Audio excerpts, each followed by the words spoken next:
명이 추천을 안 하고 보고 있어. 2,900명 중에 800명이 지금 추천을 안 했다고 내가 막 구사리를 줬더니 지금 이 시간 추천하는 사람이 200명. 예. 결론은 600명이야. 요원 600명이 방이 열리자마자 와갖고 딱 앞자리 차지하고 추천 안 하고 버티는 거지.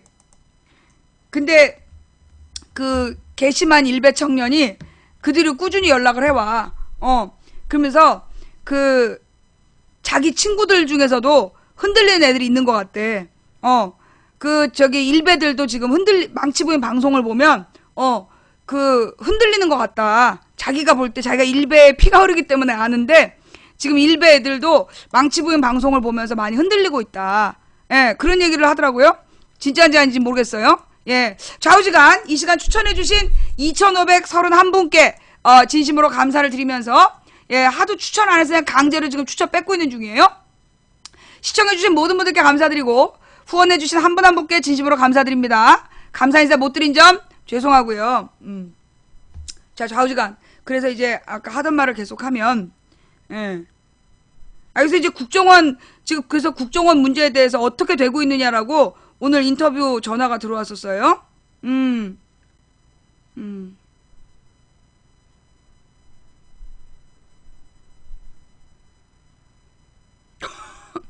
망치 부인님 안녕하세요.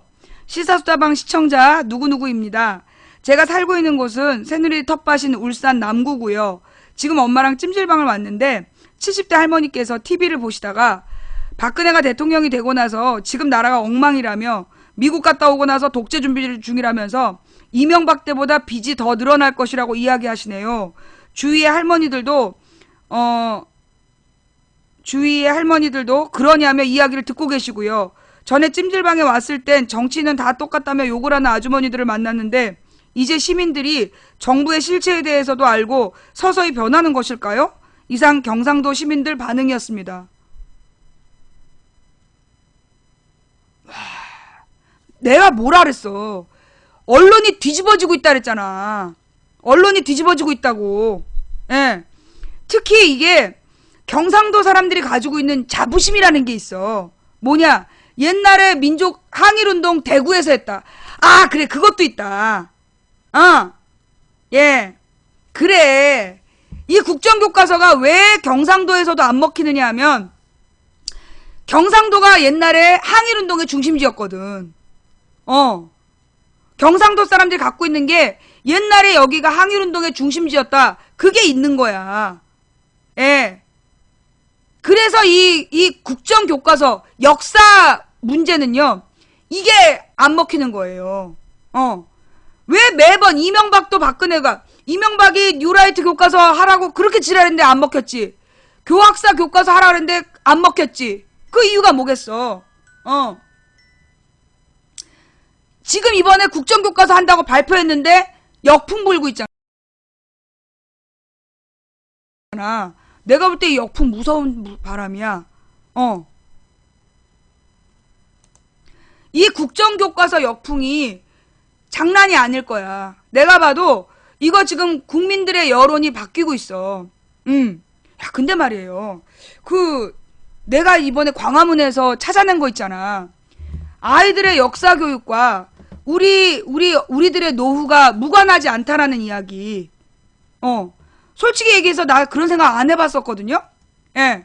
나는 아이들의 그 역사 교육과 우리 어른들의 노후, 나의 노후가 관계가 없다고 생각해서 솔직히. 근데 그 광화문에서 어쩌면 그렇게 말이 나오냔 말이야. 진짜 맞잖아요. 우리 역사 교과서를 제대로 만들지 않으면, 그래서 애들이 잘못된 내용을 보고 자라면 실제로 우리나라를 이끌고 나가야 될 아이들이 잘못된 의식을 갖고 자란다. 그래서 우리 아이들은 모두 세자다. 내가 그 얘기 진짜 대박 아니었냐? 내가 해놓고 나서 감동했잖아. 우리 모든 아이들이 세자다. 왜 얘들이 세자냐 하면 얘네들이 한 사람 한 사람씩 국민이 될 사람들이다. 국민은 곧 민주공화국의 왕이다. 그 왕들이 제대로 된 투표를 해서 대통령 똑바로 뽑고 국회의원 똑바로 뽑아야 우리가 노후에 박스 주스러 다니지 않는다. 그 이야기를 내가 했잖아요. 그러면서 정부란 국민의 생명과 재산을 지키는 거다. 그런데 이 재산을 지켜주지 않아서 전세금이 다 날아가고 집값은 떨어지고 그 다음에 월세가 계속 올라서 재산을 모으지 못하고 그럼 정부가 잘못하는 거다. 그런 얘기들이 막 술술 나오더라고.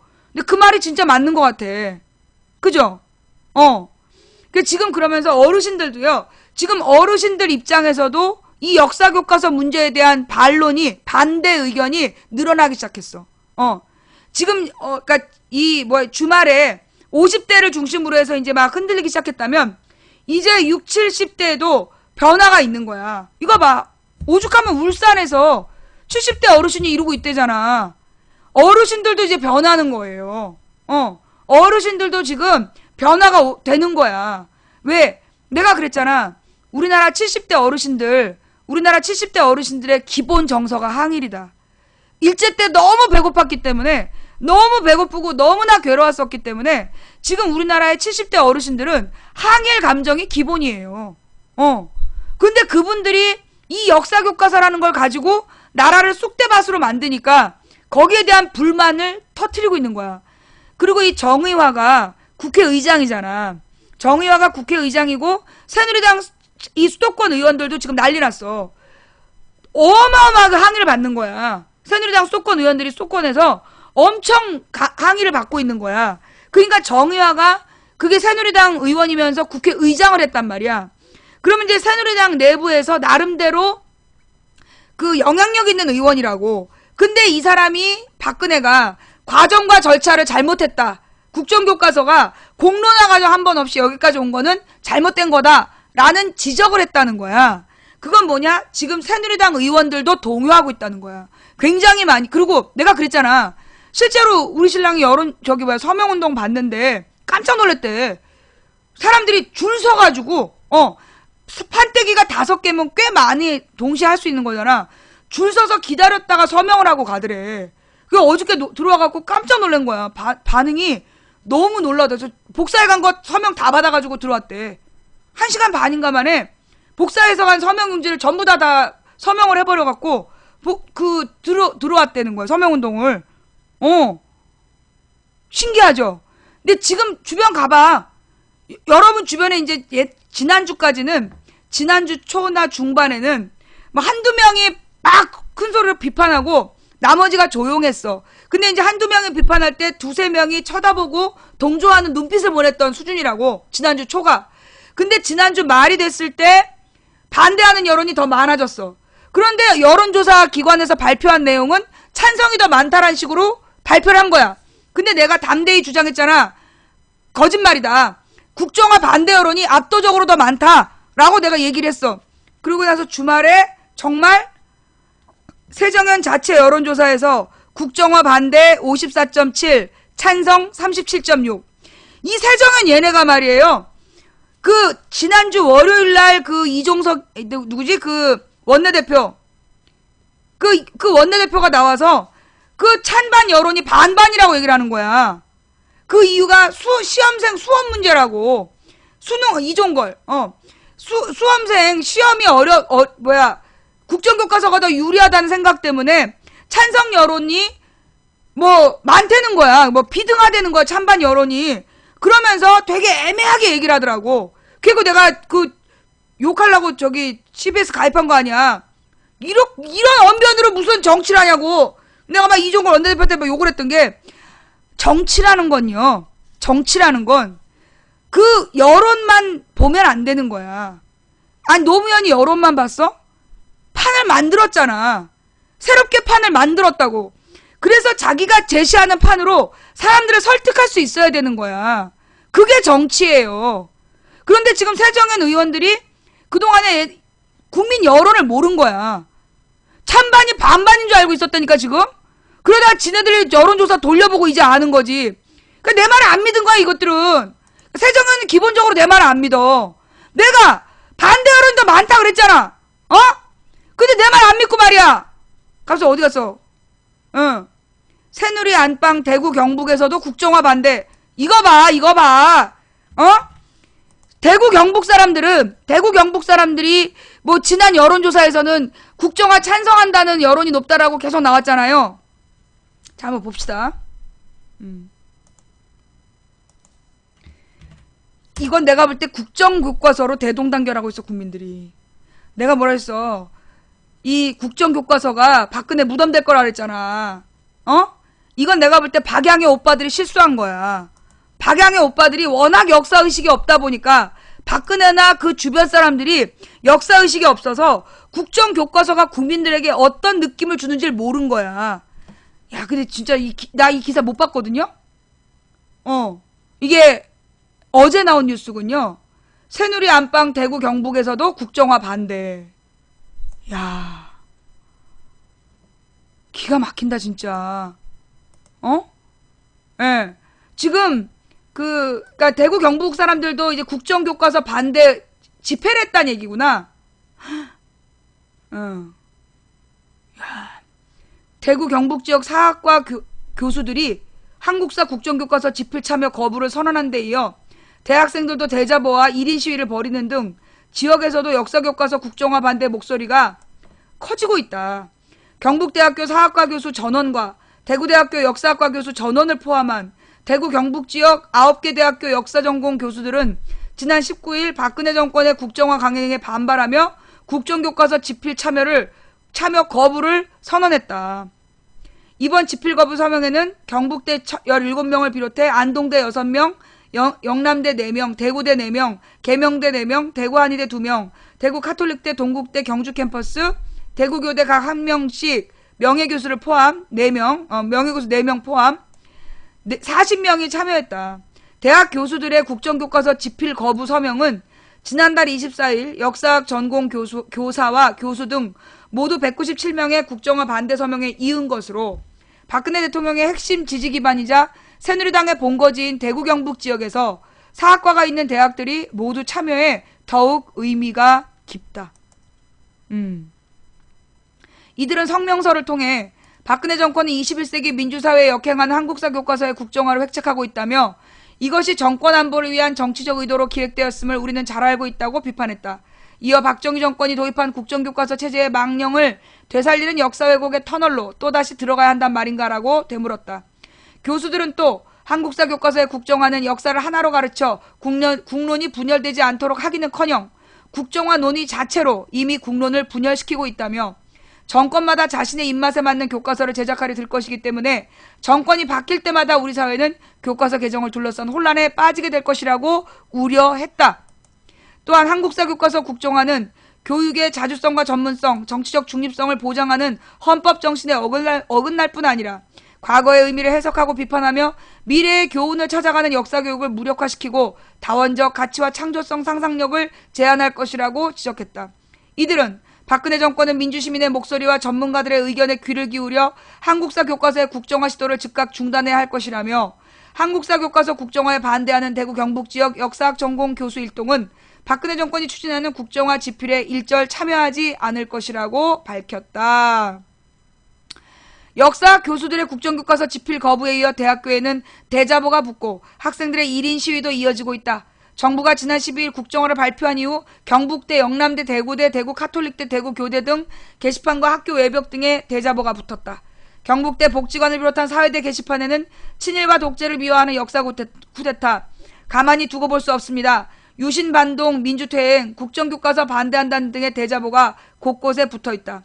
대구교대 홍진희 씨도 지난 12일 학교 게시판에 한국사 교과서 국정화 이마저 밀리면 우리의 교육은 멸망이다며 대자보를 붙였다.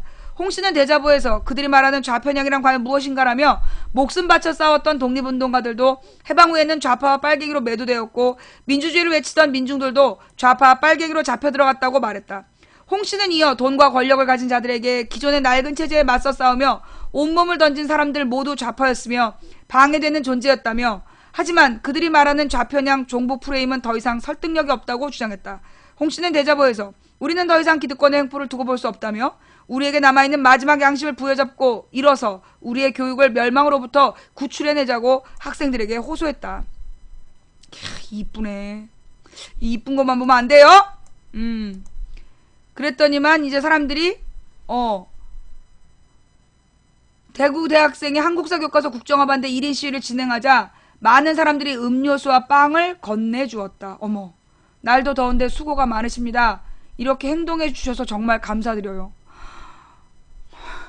이거 지금 대구 경북인 거지? 거봐! 일본군 위안부 할머니들을 위한 학생 모임 희망나비 회원들은 영남대학교, 대구대학교, 대구가톨릭대학교에 대자보를 붙이고 1인 시위를 이어가기도 했다.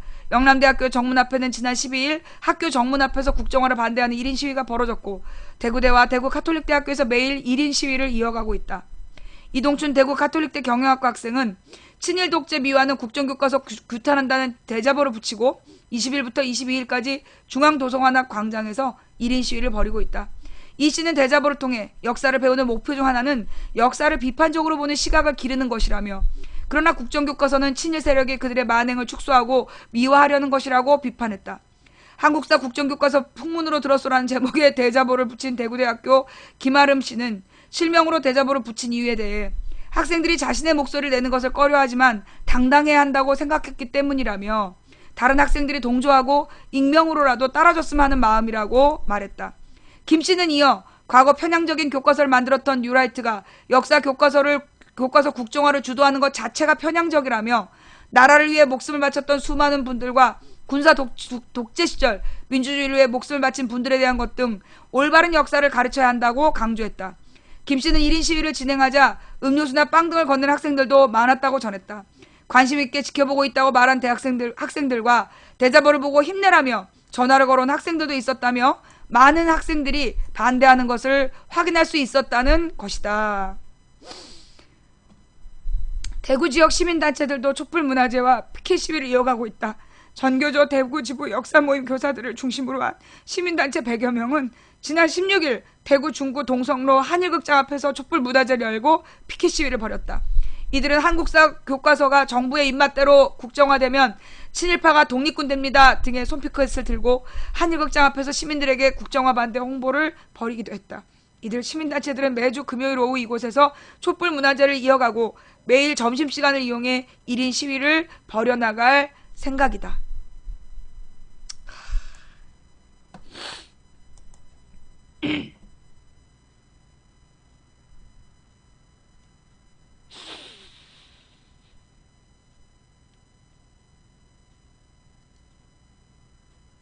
국정교과서가 박근혜 정부의 무덤이 될 거예요. 여러분 있잖아요. 이게 왜 이렇게 된지 알아요? 되게 아마 박근혜가 이해가 안 될 거야. 엊그저께까지 자기한테 이쁘다 그러고 막 치켜세워준 사람들이 왜 이러는지 이해가 안 될 거야. 왜냐하면 박정희가 국정교과서를 했던 건 1960년부터 72년까지 박정희가 국정교과서를 할 때는 이미 10년 동안 경제를 성장시킨 다음이었어. 물론 박정희가 성장시킨 건 아니지. 그리고 대한민국의 경제가 10년 이상 성장이 돼서 사람들이 이승만 시대하고 너무 다르다는 걸 깨달은 거야. 그래서 국민들은 박정희가 경제를 성장시켰기 때문에 박정희가 하는 것을 옳다라고 그냥 참아줄 수 있었던 거야. 그런데 박근혜는 어땠어요? 지난 2년 반 동안 임기 절반을 공중으로 날려버렸잖아. 예쁜 꽃가옷 지어입고 해외여행이나 쳐다녔지. 국민 경제를 위해서 뭐 했어? 전세값이 그렇게 올라갔는데 단 한 번도 규제하지 않았고 도리어 월세값이 올라가는데 월세 사업자들한테 세금 지원까지 해줬어. 박근혜가 지금 망하는 이유는 다른 게 아니야. 박근혜가 지금 국정교과서로 지금 무덤이 되는 이유는 지금 경제를 살리라니까. 국민들이 경제 살리라고 그렇게 계속 주장했는데 그런데 지금 대한민국의 대통령이라는 여자가 뭐 했어? 경제 살렸어? 도리어 서민들이 날마다 죽어가고 있는데 꽃가옷 입고 해외여행을 그렇게 많이 쳐갔어요. 뭘 했어? 뭘? 그러면 해외여행 갔다 오면 뭔가 성과를 가져야 될 거 아니야. 처음으로 미국 간 날은 그 윤창중이 그 대변인 앉히면 안 된다고 온 국민이 반대했는데 기어이 끌고 가고 빨소 받고 설치는 바람에 개망신 당하고 가는 족족 나라마다 개망신 당하고 오고 외교적인 성과 하나도 없었어. 이명박이가 싸돌아다니면서 싼 똥 그거라도 치웠어야지. 그거 덩달아 사인하고 그래서 우리가 물어내야 될 돈이 100몇십조, 180조야. 어? 경제 살리라니까 누가 국정교과서 살리래. 살리라는 경제는 안 살리고 지아버지 망령 국정교과서나 살리고 있으니 국민들이 분노하는 거지. 내가 볼 때 지난 2년 반의 경제 실패가 국민들이 이번에 국정교과서 싸움에 나서게 된 첫 번째 계기야. 지난 2년 반이 2년 반 동안 박근혜 정부의 경제 실패. 그래서 서민들이 모두 가난해졌어. 정말 1%만 부자가 되고 1%는 두세 배 부자가 됐어요. 우리나라 최고 부자 1%는 두세 배 재산이 늘었어. 그들이 늘었다는 얘기는 뭐야? 그 밑에 99%가 피 빨린 거야. 그래서 지금 99%가 가난해진 거야. 그래서 이 99%의 분노가 있는 거예요. 그런데다가 지금 지난번에도 얘기했듯이 보수라고 생각하는 사람들, 나는 보수다라고 생각하는 사람들이 가장 중요하게 생각하는 게 역사야. 왜 이명박이 위기 때마다 한일 축구를 했겠어? 왜 이명박이 위기 때마다 한일 축구를 했겠어? 그게 민족 감정이라는 거야. 우리는 식민지로 당했던 민족 감정이 있는 사람들이야. 그런데 식민지 덕분에 발전했다라는 개 같은 소리를 쓰고 자빠져가지고 그걸 국민들이 받아들이길 바래? 가난해도 우리 민족의 역사를 자랑스럽게 생각할 수 있는 사람들이야. 어디서 이런 짓거리를 하는 거야? 그 다음 내가 볼 때 세월호 메르스가 컸어. 국민 304명이 죽었는데 아무도 책임지지 않았어.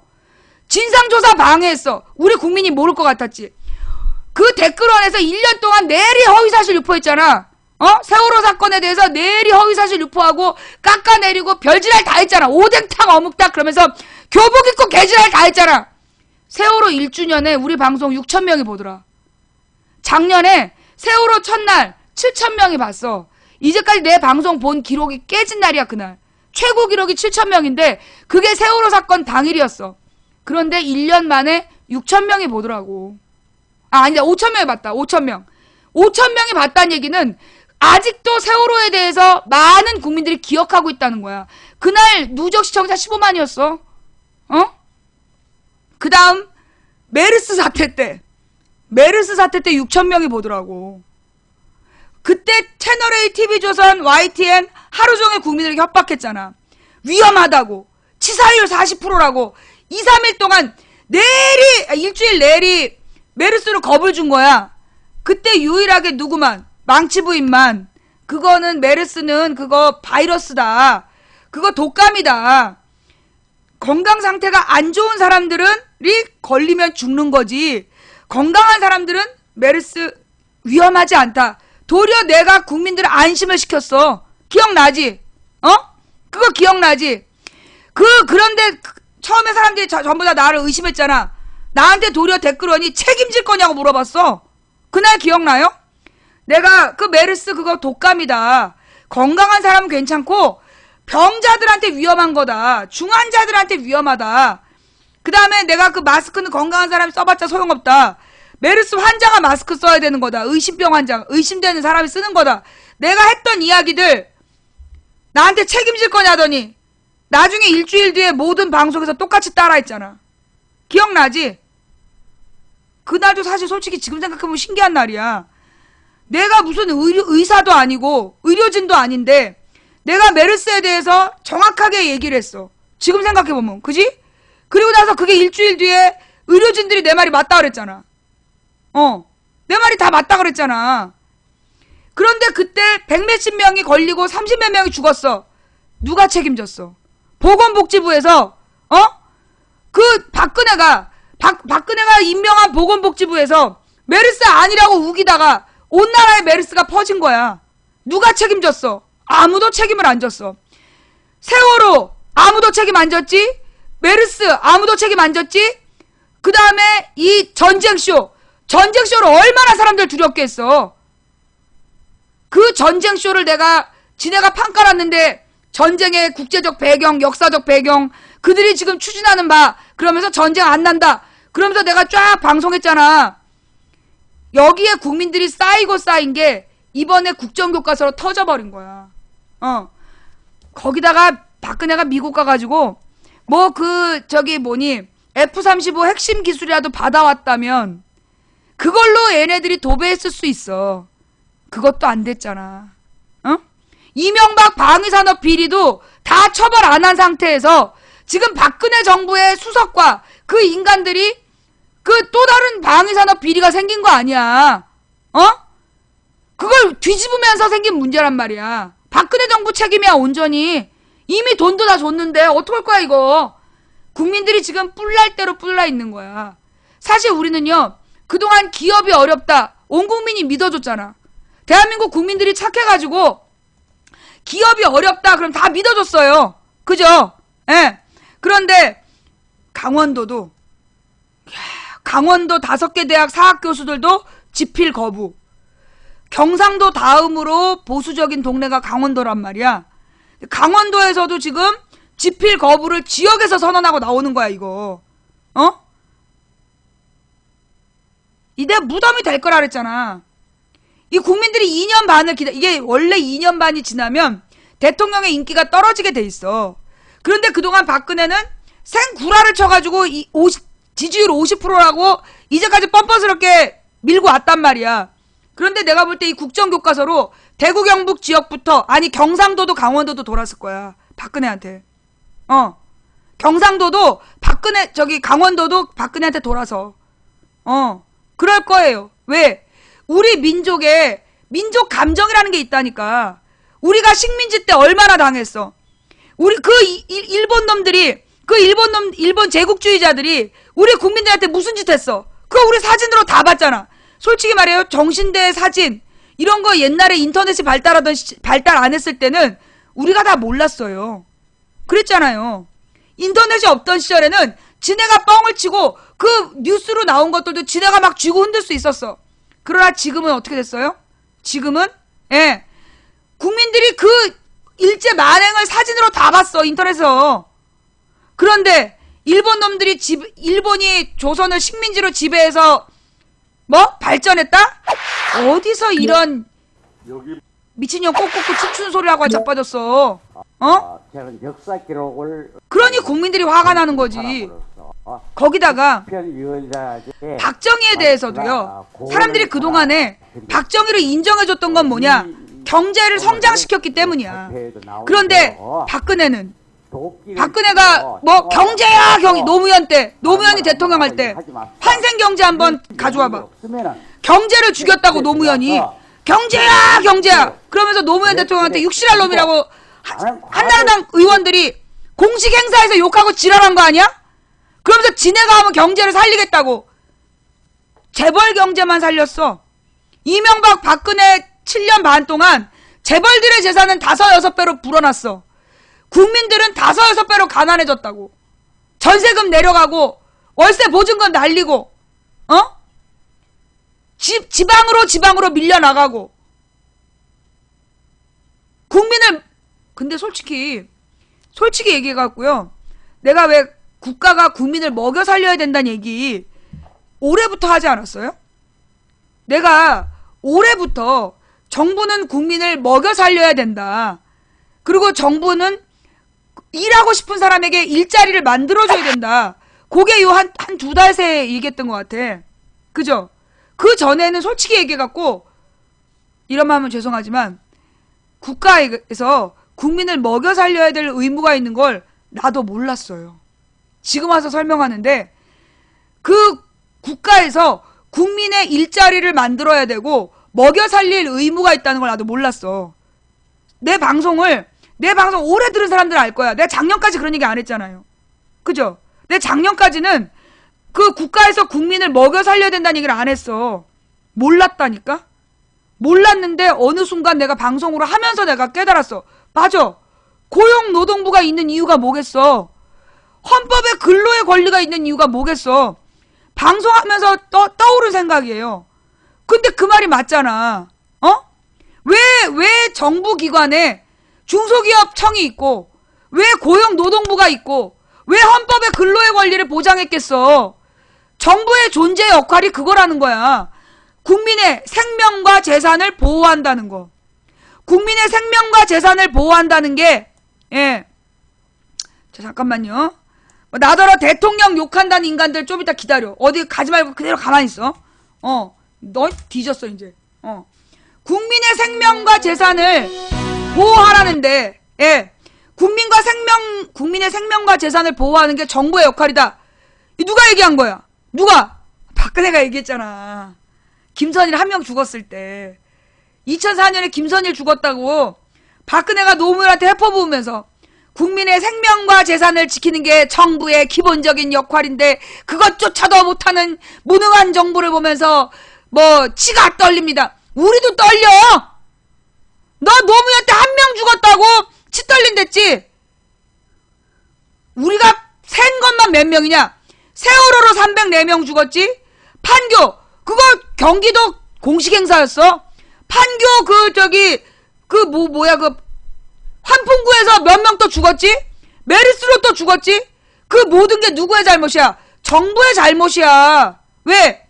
세월호는 돌아다니면 안 되는 배를 운항 허가해주고 안전 조치들 전부 다 없애고 운항 허가까지 해줬잖아. 그날 출항만 막았어도 안 죽었어. 출항까지 시켜줬잖아. 그 안전 조치 없앤 게 박근혜 이명박이잖아. 또 그 판교 한풍구는 어떤 사고예요? 원래 여러분 도로 표지판 경고 표시 그거 왜 있겠어? 정부의 중요한 임무야. 위험한 곳에 안내판을 붙여서 위험을 방지하는 게 정부의 기본 임무야. 중앙정부가 안 했으면 경기도라도 했어야 되는 거야. 그런데 그 환풍구에 경고 표시가 있었어 없었어? 없었어. 거기다가 환풍구에서 내려오라고 사회자가 여러 번 외쳤는데 못 들은 척하고 그 위에 올라가서 뛴 사람들이 죽은 거다. 알고 보니까 그것도 거짓말이었어. 사회자는 몰랐대잖아. 죽은 다음에 알았대잖아. 경주 리조트 그 경주 리조트 참사 그치 그것도 컸어. 대학생 어메 진짜 박근혜 정부 들어서 죽은 게 몇 명이냐. 경주 리조트 왜 그렇게 된 거야? 이명박이 불법 건축 허용해 준 거 아니야. 경주 그 대학 총장하고 친하답시고 아니야 그 리조트 대표하고 친해서 거기 골프장에 맨날 놀러 다니면서 그 특혜 건축 허가해 주는 바람에 그거 무너져 내려가지고 그거 무너져 내려서 사람들 애들 저 대학생들이 죽은 거 아니야. 해병대 캠프로 고등학생 죽고 그 다음에 그 경주 리조트 사고로 대학생들 죽고 그래도 이놈의 정부가 반성을 안 하고 안전에 대한 정부의 기본적인 역할을 안 하니까 그 세월호 사건 터져갖고 애들 몽땅 죽은 거 아니야. 야 그러고 보니까 경주 리조트 사고로 100여 명이 죽거나 다쳤어. 그지? 그 다음에 해병대 캠프로 10몇 명이 그때 죽거나 다쳤어. 세월호로 304명 그 다음에 판교 한풍구 사고로 그때도 수십 명이었죠. 그때도 20여 명 가까이가 죽거나 다쳤지. 그지? 그 다음에 메르스로 30몇 명 죽었지.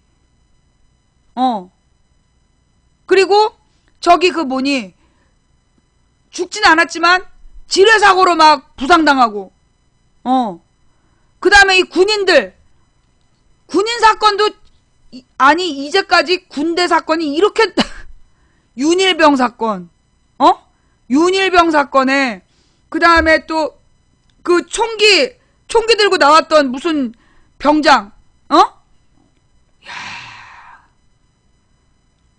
낚시배 그치 근데 낚시배는 사실 정부의 잘못이다라고 얘기하기는 좀 어렵지.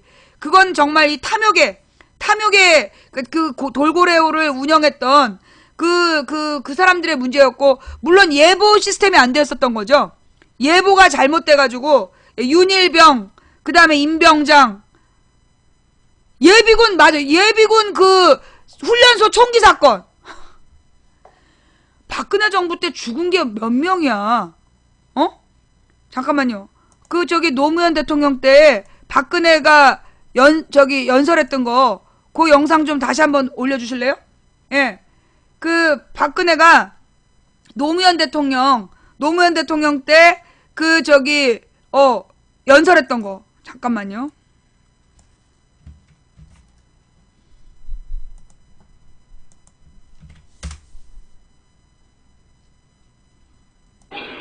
국가가 가장 기본적인 임무인 국민의 생명과 안전을 보호하지도 못하는 것을 보면서 국민들은 정부의 무능과 무책임에 분노하며 국가에 대한 근본적인 회의를 갖게 되었습니다.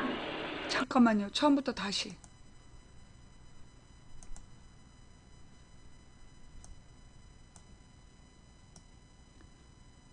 처음부터 다시 봅시다. 국가가 가장 기본적인 임무인 국민의 생명과 안전을 보호하지도 못하는 것을 보면서 국민들은 정부의 무능과 무책임에 분노하며 국가에 대한 근본적인 회의를 갖게 되었습니다.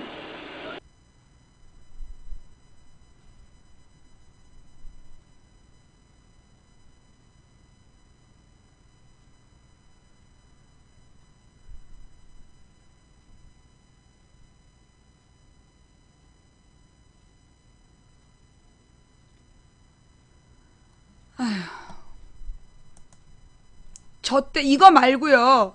이거 말고 그거 있었잖아요. 길게 연설한 거. 길게 연설하면서 뭐 배고픈 아이가 없고 뭐 청년들의 일자리 뭐 일하는 청년들로 넘쳐나고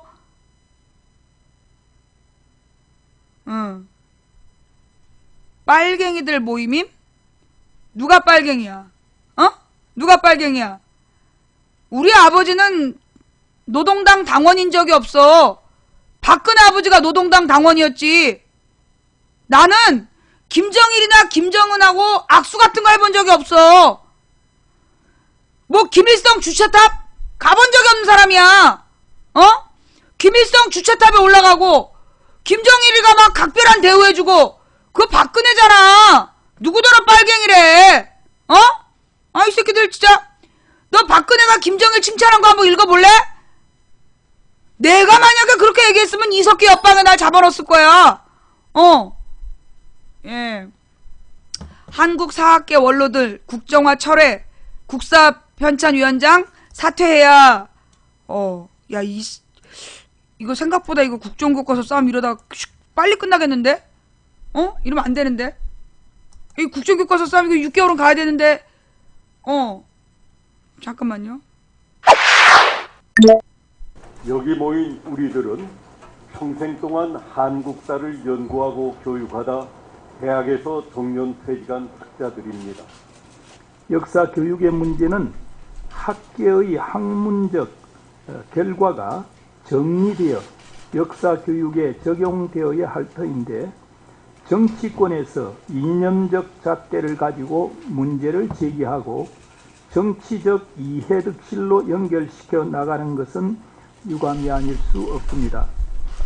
해방 이후 70년의 한국 역사의 변화 발전이 전적으로 독재자 이승만, 독재자 박정희에 의해서 이 발전이 이루어졌다고 써야만이 그 사람들은 한국 역사가 다락사관을 벗어난다고 얘기를 하고 있습니다. 그게 말이 되는 얘기입니까? 현실성이 없는 얘기입니다.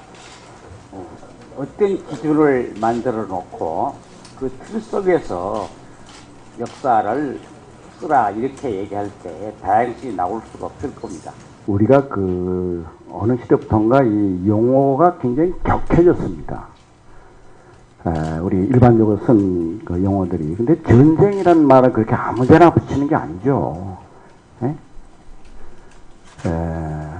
우리가 동북공정이나 일본과의 그런 문제는 국가 대 국가 문제니까 전쟁이라는 말을 붙일 수 있지만은 지금 우리 이 국정화 교과서 문제 이거는 전쟁이 아니라 우리 국민들을 좀 분열시키는 이런 아주 못된 생각이라고 생각합니다. 그러한 대답이 나오게 된 이유가 중요합니다. 모든 역사 교수들이 다 반대하고 나섰습니다. 교사의 90%가 또 반대하고 나섰습니다. 그렇게 되면 피자를 구할 방법이 없지 않느냐라고 언론이라든가 국회라든가 이런 데서 막 비판을 하니까 거기에 대한 궁여지책으로 나온 것이 국정화 문제는 갈등할 필요가 없는 문제입니다. 그건 태도를 분명히 해야 될 문제죠. 그러니까 올바른 것을 여러분들은 학교에서 배웠습니다. 그리고 제자들 여러분들은 올바른 것을 또한 제자들에게 가르치실 것입니다. 그렇다면은 갈등할 필요 없이 올바름을 향해서 나가주시길 바랍니다. 이 국정교과서 지금 임명진? 박근혜 지난번에 무슨 뭐 선거 캠프? 박근혜 무슨 저기 선거 캠프의 위원장이었대나? 임명진이란 사람이? 잠깐만요. 그 사람도 박근혜 역사교과서 국정화에 반대하는 거야. 예수에 대한 해석도 네 가지다. 그러면서 그러니까 내가 볼 때 새누리당 핵심 지지층도 지금 급속도로 빠지고 있는 거야. 누구더러? 야, 너 아무리 저기 박근혜가 마음에 안 들어도 시발년이야가 뭐야 임마? 우리는 논리적으로 비판하는 사람들이지. 그러게 네가 무슨 뭐 한나라당 국회의원 수준이야? 아니면 네가 뭐 일베야? 우리가 무슨 일베나 새누리당 의원들 마냥 그렇게 쌍욕하면서 되겠어? 일단 그 지금 새누리당의 임명진이라고 지난번에 박근혜 무슨 뭐 개혁위원장인가 무슨 선거캠프 위원장인가 했던 사람이야. 그 사람도 국정교과서 반대 입장을 밝혔더라고요. 예. 한번 다시. 국론 분열이 더욱 심해지고 이건 뭐예요? 경제 아니 왜 이렇게 다 잘려있지?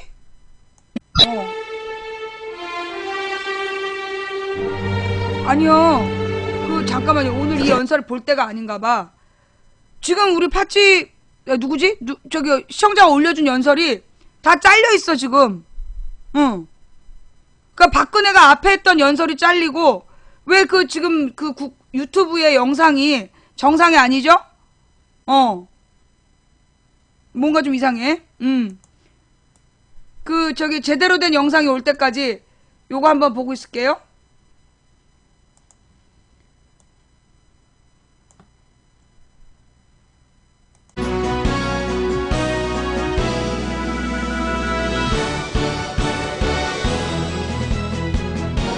가대덕을 다 때려부시고 그뿐이냐? 애가 아파도 돈 있어야 병원을 데려가지. 아이고 육실할놈.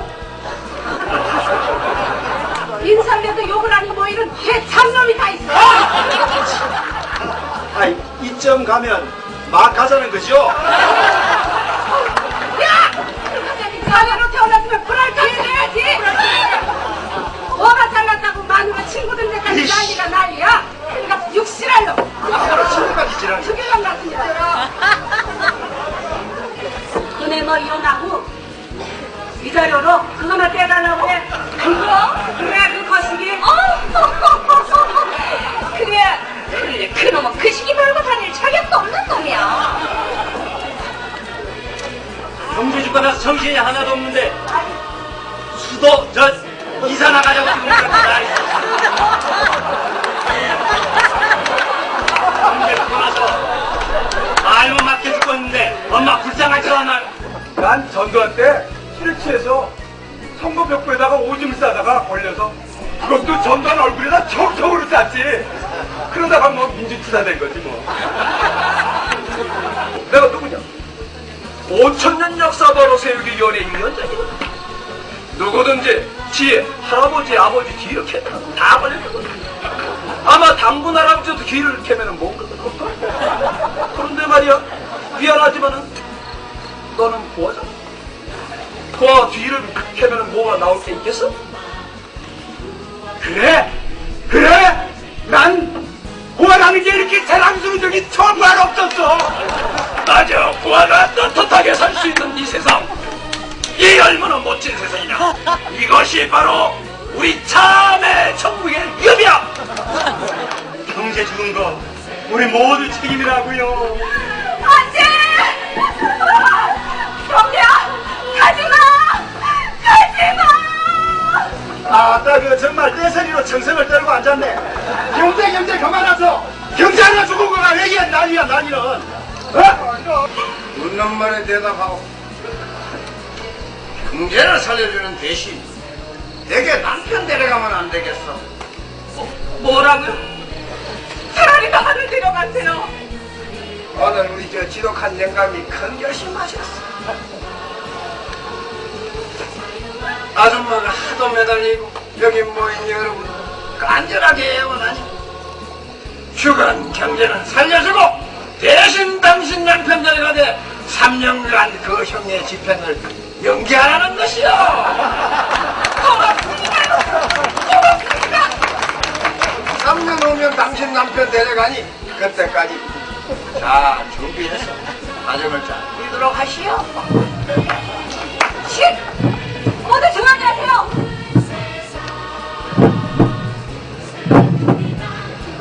움직였어요. 경제가 살아났어요. 저 연극을 재미있게 봤대잖아. 저렇게 웃으면서 명연기라고 칭찬도 했대잖아.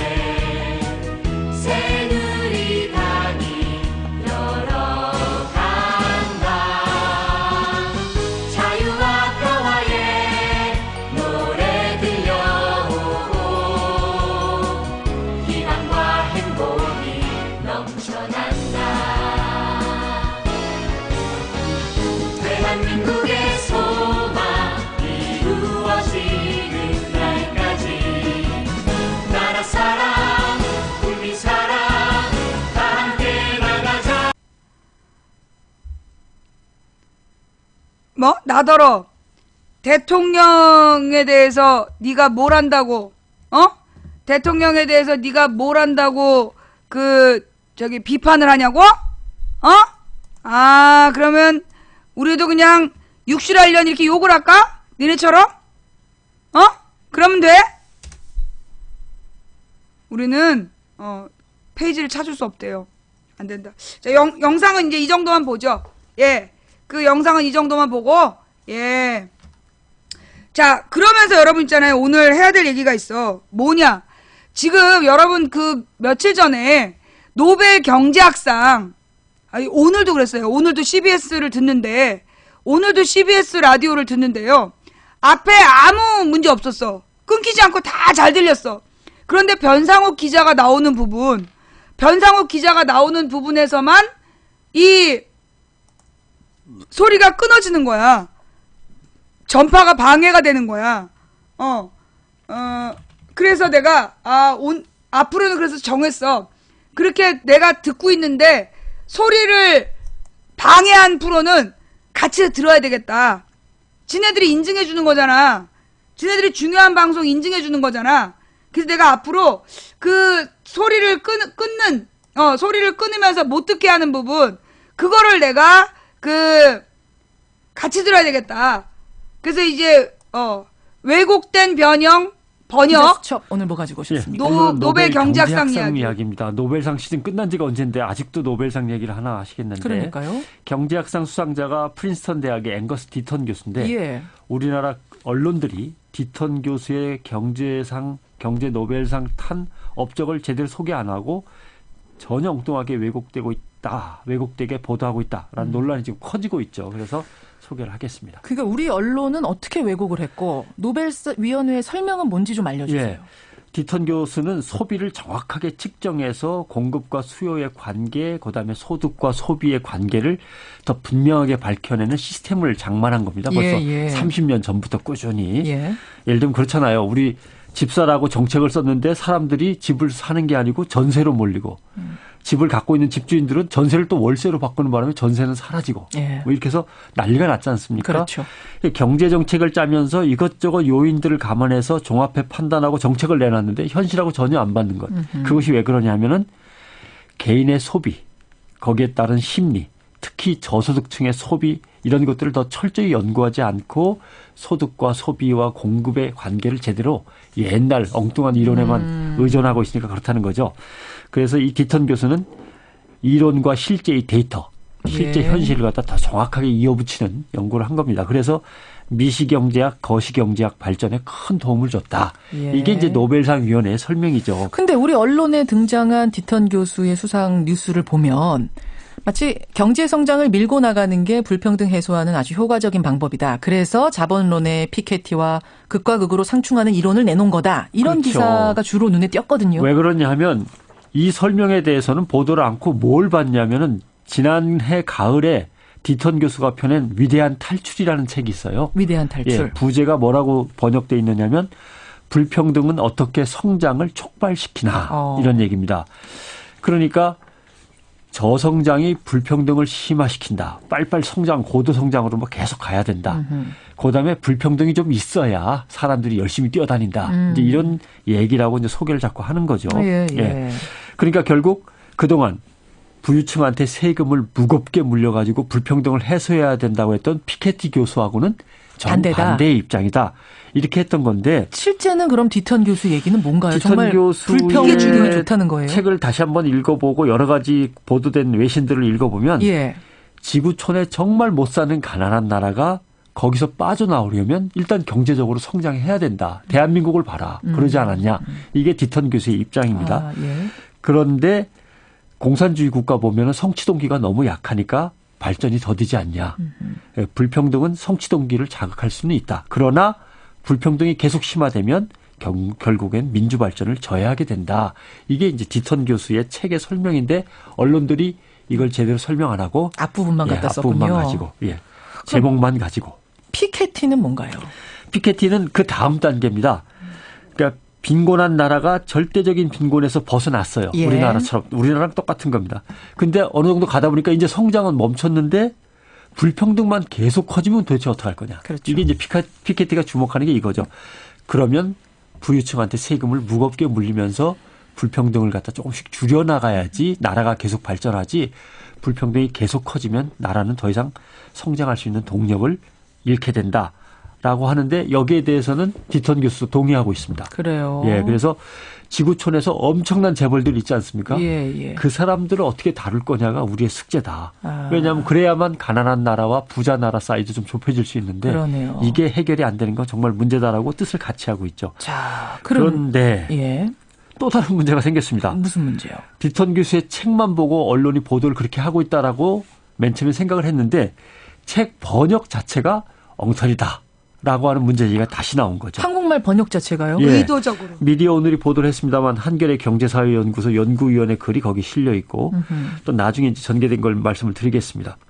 디턴 교수의 책은 딱 이거 한 권밖에 없는데 그걸 펴낸 곳이 보수 언론사인 한국경제신문이에요. 예. 근데 제목에 붙은 부제부터 다릅니다. 원래의 디턴 교수의 부제는 뭐라고 붙어 있냐면 보건과 부유함 그리고 불평등의 기원 이게 부제인데 예. 아까 말씀드린 대로 우리나라 번역판은 뭐라고 되어 있냐면 불평등은 어떻게 경제를 성장시키나 이렇게 바뀌어져 있단 말이죠. 많이 다르네요. 이게 왜 이렇게 꼭 바꿨어야 하나 의도가 의심스러워지는 거죠. 아마 좀 호기심을 자극하고 싶었던 게 아닐까. 그런 것도 뭐 마케팅 그러다 보니까 좀 왜곡이 된 게 아닐까 싶네요. 이렇게 하고 이제 피케티 교수하고 이제 붙여버리면 책이 잘 팔리니까.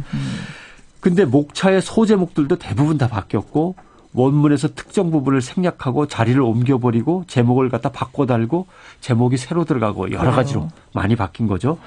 그래서 이 내용을 다룬 기사의 제목이 뭐라고 되어 있냐면 뭔가요? 노벨 경제학상 디턴 교수의 한국 번역판은 사기다. 사기다라고 할 정도 수준이다. 그러면서 저도 뭐 지난주에 일부 방송에서 지적을 했습니다마는 저는 사실 방송하면서 이거 디턴 교수가 알고 고소하면 어떡하지? 걱정을 했는데 예. 어제 저녁 때 들어온 소식을 보니까 드디어 한경 BP 출판사가 에이전시를 통해서 디턴 교수하고 프린스턴 대학에 사과했대요. 예. 번역서의 가장 핵심 내용이 요약되어 있는 서문을 상당 부분을 통째로 드러낸 것에 대해서 사과합니다. 허락도 받지 않고 일단 사과하고 개정 증보판을 다시 내겠다고 합니다.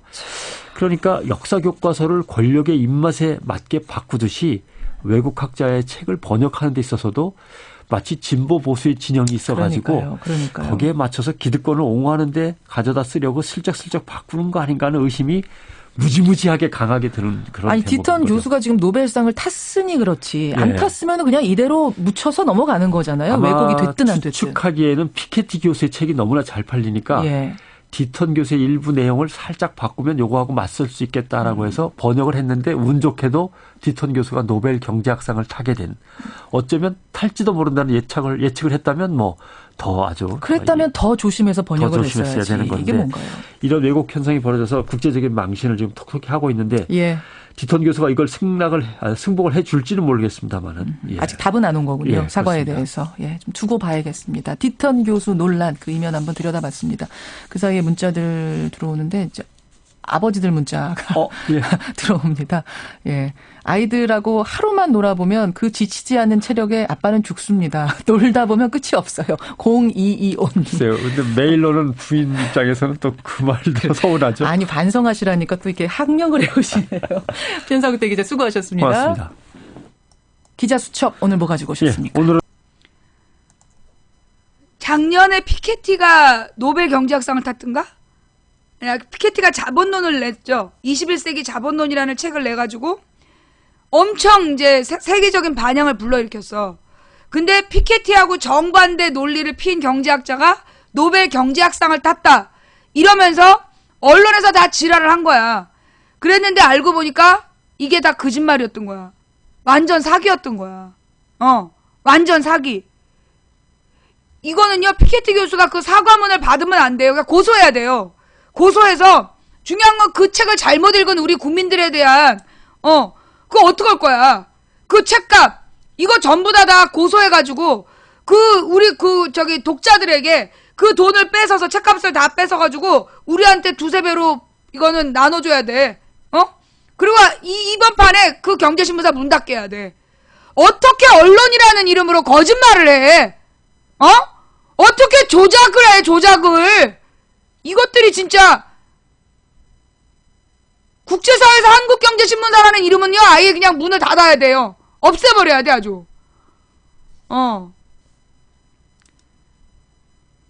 피케티가 그분의 영향을 많이 받았고 존경한다고 서문에 썼다. 2008년부터 2008년부터 노벨 경제학상을 탄 사람들이 누구냐? 신자유주의 비판한 사람들이 계속 타고 있어. 그러면서 지금 이 빈부격차, 국가 간 빈부격차, 국민들 간의 빈부격차 문제를 해결하지 않으면 인류에게 큰 재앙이 온다. 그게 이 사람들의 기본 논리예요. 그래서 지금 폴 크루그만부터 뭐 그 전에 스티그리츠, 폴 크루그만, 피케티, 그 다음에 디턴 교수, 이런 사람들의 공통적인 의견이 뭐냐면 소위 세계 금융 자본에게 세금을 걷어서 전 세계의 빈부격차를 줄여야 된다. 그런 얘기를 지금 하고 있는 거야. 왜냐하면 내가 지금 계속 그 얘기 했잖아요. 세계 대재벌들이 각 나라의 미디어의 주식을 잡고 그 미디어를 통해서 허위사실을 유포하면서 국민들을 뭘로 만들어? 좀비 노예로 만드는 거야. 미국에 요즘에 열심히 좀비 영화 만들잖아요. 그 다음에 여러분 그 매트릭스라는 영화 기억나요? 매트릭스라는 영화에 보면 거기 원래 실제 사람은 어떤 모습이야? 캡슐 안에 갇혀서 그 생태 에너지로 전기를 핏발리고 있는 그런 캡슐 속에 갇힌 존재잖아. 그런데 자기는 막 내가 돌아다니면서 내 인생을 살고 있다라고 계속 세뇌당한 거잖아. 저들이 원하는 게 그런 모습이야. 우리 국민들을 말도 안 되는 허위의 캡슐 속에 가둬놓고 자기네들이 주입한 허위 사실을 진실로 믿게 하는 거. 그게 지금 이 전 세계 재벌들이 꿈꾸는 거야. 그 매트릭스를 만든 그 소위 기계인간이 그게 아니라 나는 그 매트릭스에 나와 있는 그 기관, 그들이 곧 난 대재벌이라고 봐. 그 대재벌들이 자기네들이 만든 지네들의 돈을 지키기 위해서 지금 그런 짓거리들을 지금 하고 있다. 실제로 그렇잖아요. 나는 거기 쫓아다니는 그 깜장 양복 입은 놈들. 나는 그거 우리나라로 치면 어벙이연합 그 똥배 뭐 이런 애들인 것 같아. 어디나 나타나가지고 난동 피우고 어디나 나타나서 민주주의자를 괴롭히고 그러고 있는 거 아니야. 미디어가 지금 조작에 앞장서고 있어요. 여러분 그거 알잖아요. 조선일보하고 채널A가 TV조선하고 채널A가 이석기 잡혀간 날 그날 그러니까 그 이석기 문제 터진 날 뭐라고 얘기했냐면 이석기 변장 도피 중 4시간 동안 그게 속보로 떴어. 자막으로 떴어. 그 시간에 이석기가 국회에서 회의하고 있었대. 그런데 언론이란 이름으로 이석기 변장 도피 중이라고 다 떠벌린 거야. 그 다음 이석기 녹취록. 그거 뭐 어디였어? 한국일보였나? 이석기 녹취록을 띄워놓고 전쟁을 준비했다고 개소리했잖아. 나중에 진짜 녹취록이 법정에 나왔는데 그 언론에 나온 녹취록하고 정반대야. 전쟁 반대 투쟁. 이걸 전쟁하자. 이렇게 써왔어. 녹취록에.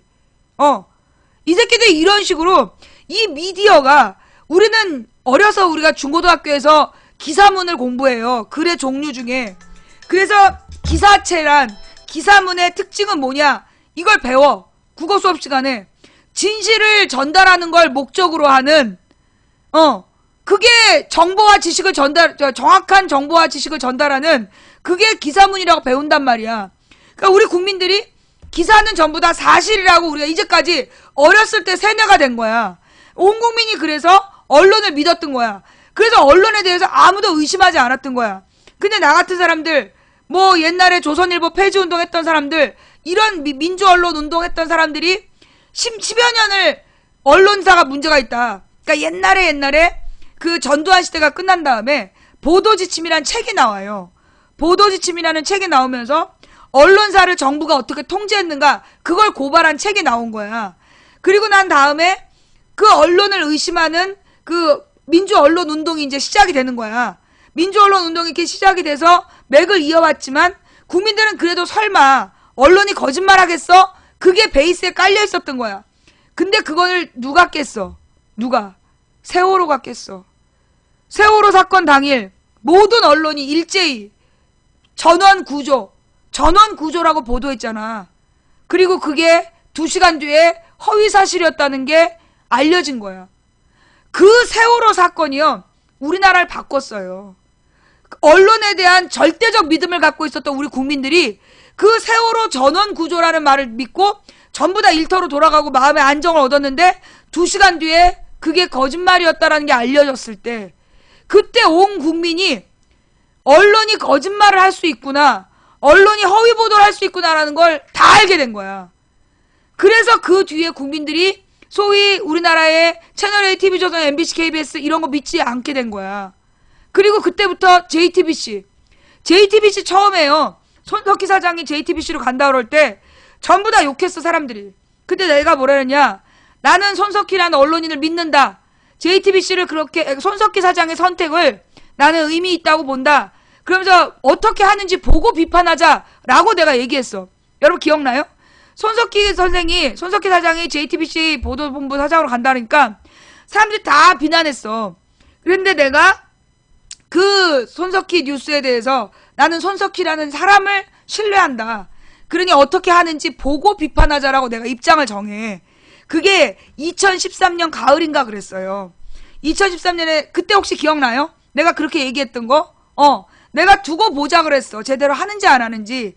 그리고 나서 2013년 10월 달에 내가 국정원을 고소했고 그때 JTBC가 그 인터넷으로 생방송을 시작하고 나서 거의 첫 번째 주였는데 나를 인터뷰를 한 거야. JTBC에서 내 사건을 손석희 선생님이 다뤘단 말이야. 손 사장이. 그러면서 JTBC가 2013년 가을에 시작됐는데 그렇게 인기가 별로 없었어. 그런데 언제? 세월호 사건이 터지면서 JTBC 그 손 사장이 거기 내려가서 일주일 동안 똑같은 옷 입고 방송을 하잖아. 그래서 JTBC에 대한 신뢰감이 온 국민한테 폭발하게 된 거야. 그래서 지금의 무소불위의 1등 언론. 그러니까 그 JTBC, 그러니까 손석희 뉴스를 흠집내려고 기소하고 별지랄 다 하는 거야. 그래서 실제로요, 손석희 뉴스에 대한 신뢰도가 언론 중에 1등이에요. 내가 그렇다고 얘기했잖아. 근데 아니라고 막 지랄했지만 결국은 밝혀졌죠. 예. 그래서 이 노벨 경제학상에 대해서 노벨 경제학상 수상자에 대해서 우리나라 언론이 다 같이 짜고 거짓말했다는 거야. 이 용서하면 안 되는 거예요. 예, 이 노벨 경제학상 수상자 책을 왜곡한 한경의 뻔뻔함. 이건 내가 볼 때 이 책을 구입한 구매자들이 환불을 요구하고 그 단지 환불로 끝날 문제가 아니라 이거 고소해야 돼. 왜? 그 학생들이 그 책을 읽고 그게 진실인 줄 알았을 거 아니야. 이 내용을 믿고 사람들이 다 공감했을 거 아니야. 이거 고소해야 돼. 한경이란 언론사를 고소해야 돼. 명백한 허위사실을 그것도 의도적으로 조작 편집했기 때문에 이거 고소당해 마땅해요. 예, 구매자들이 집단 고발해야 돼. 그 다음 지금 이제 뭐 오늘 뭐 하루 종일 정의화가 박근혜 비판했다고 막 언론에 나오고 있어요. 지금 새누리당 의원들도 그 뭐 박근혜 국정교과서 좀 잘못되고 있다 이런 비판을 하고 있다는 거야. 내가 그들한테 하고 싶은 말은 뭐냐. 너네 지금 총선용 인기 발언 할 때가 아니다. 너네한테는 뭐가 있어? 대통령 탄핵권이 있어. 지금 울산의 아줌마들도 박근혜가 독재하려고 한다. 울산의 70대 노인이 알고 있대잖아. 박근혜가 독재하려고 한다라는 걸 지금 온 국민이 다 알고 있는데 그냥 뭐 염려만 한다? 문제가 있다고 본다? 지금 너네가 새누리당 의원들 너네 지금 내년 총선 겨냥하고 인기성 발언하는 거잖아. 너네 진심이면 탄핵하라고. 진심이면 국정교과서 법률로 정해야 된다. 법을 만들어. 그래서 국정교과서는 못하게 만드는 법안을 통과시키란 말이야. 지금 국민 여론 60%가 반대하고 있어. 국민 여론 60%가 그 국정교과서 반대하고 찬성 여론 계속 줄어들고 있어. 하여튼 보자고. 자, 그 다음 그 한국일보에요. 카드뉴스로 역사 교과서에서 진짜로 배우는 것은 이란 카드뉴스가 있더라고요. 그것 좀 찾아봐 주세요. 예, 그걸 찾아오는 동안 네, 그 지금 가뭄이 굉장히 심각한 거 알죠? 지금 난리도 아니야. 이 미세먼지가 너무 심해서 나가지도 못하고 목도 내가 너무 아파. 미세먼지 너무 심하지. 그런데 지금 서부 지역은 극심한 가뭄으로 제한급수를 하고 있다는 거야. 제한급수를 하고 있는데 가수 봐. 그 이야기도 우리가 같이 이것도 라디오로 들어야 돼. 이것도 그냥 인터뷰 전문을 다시 들읍시다.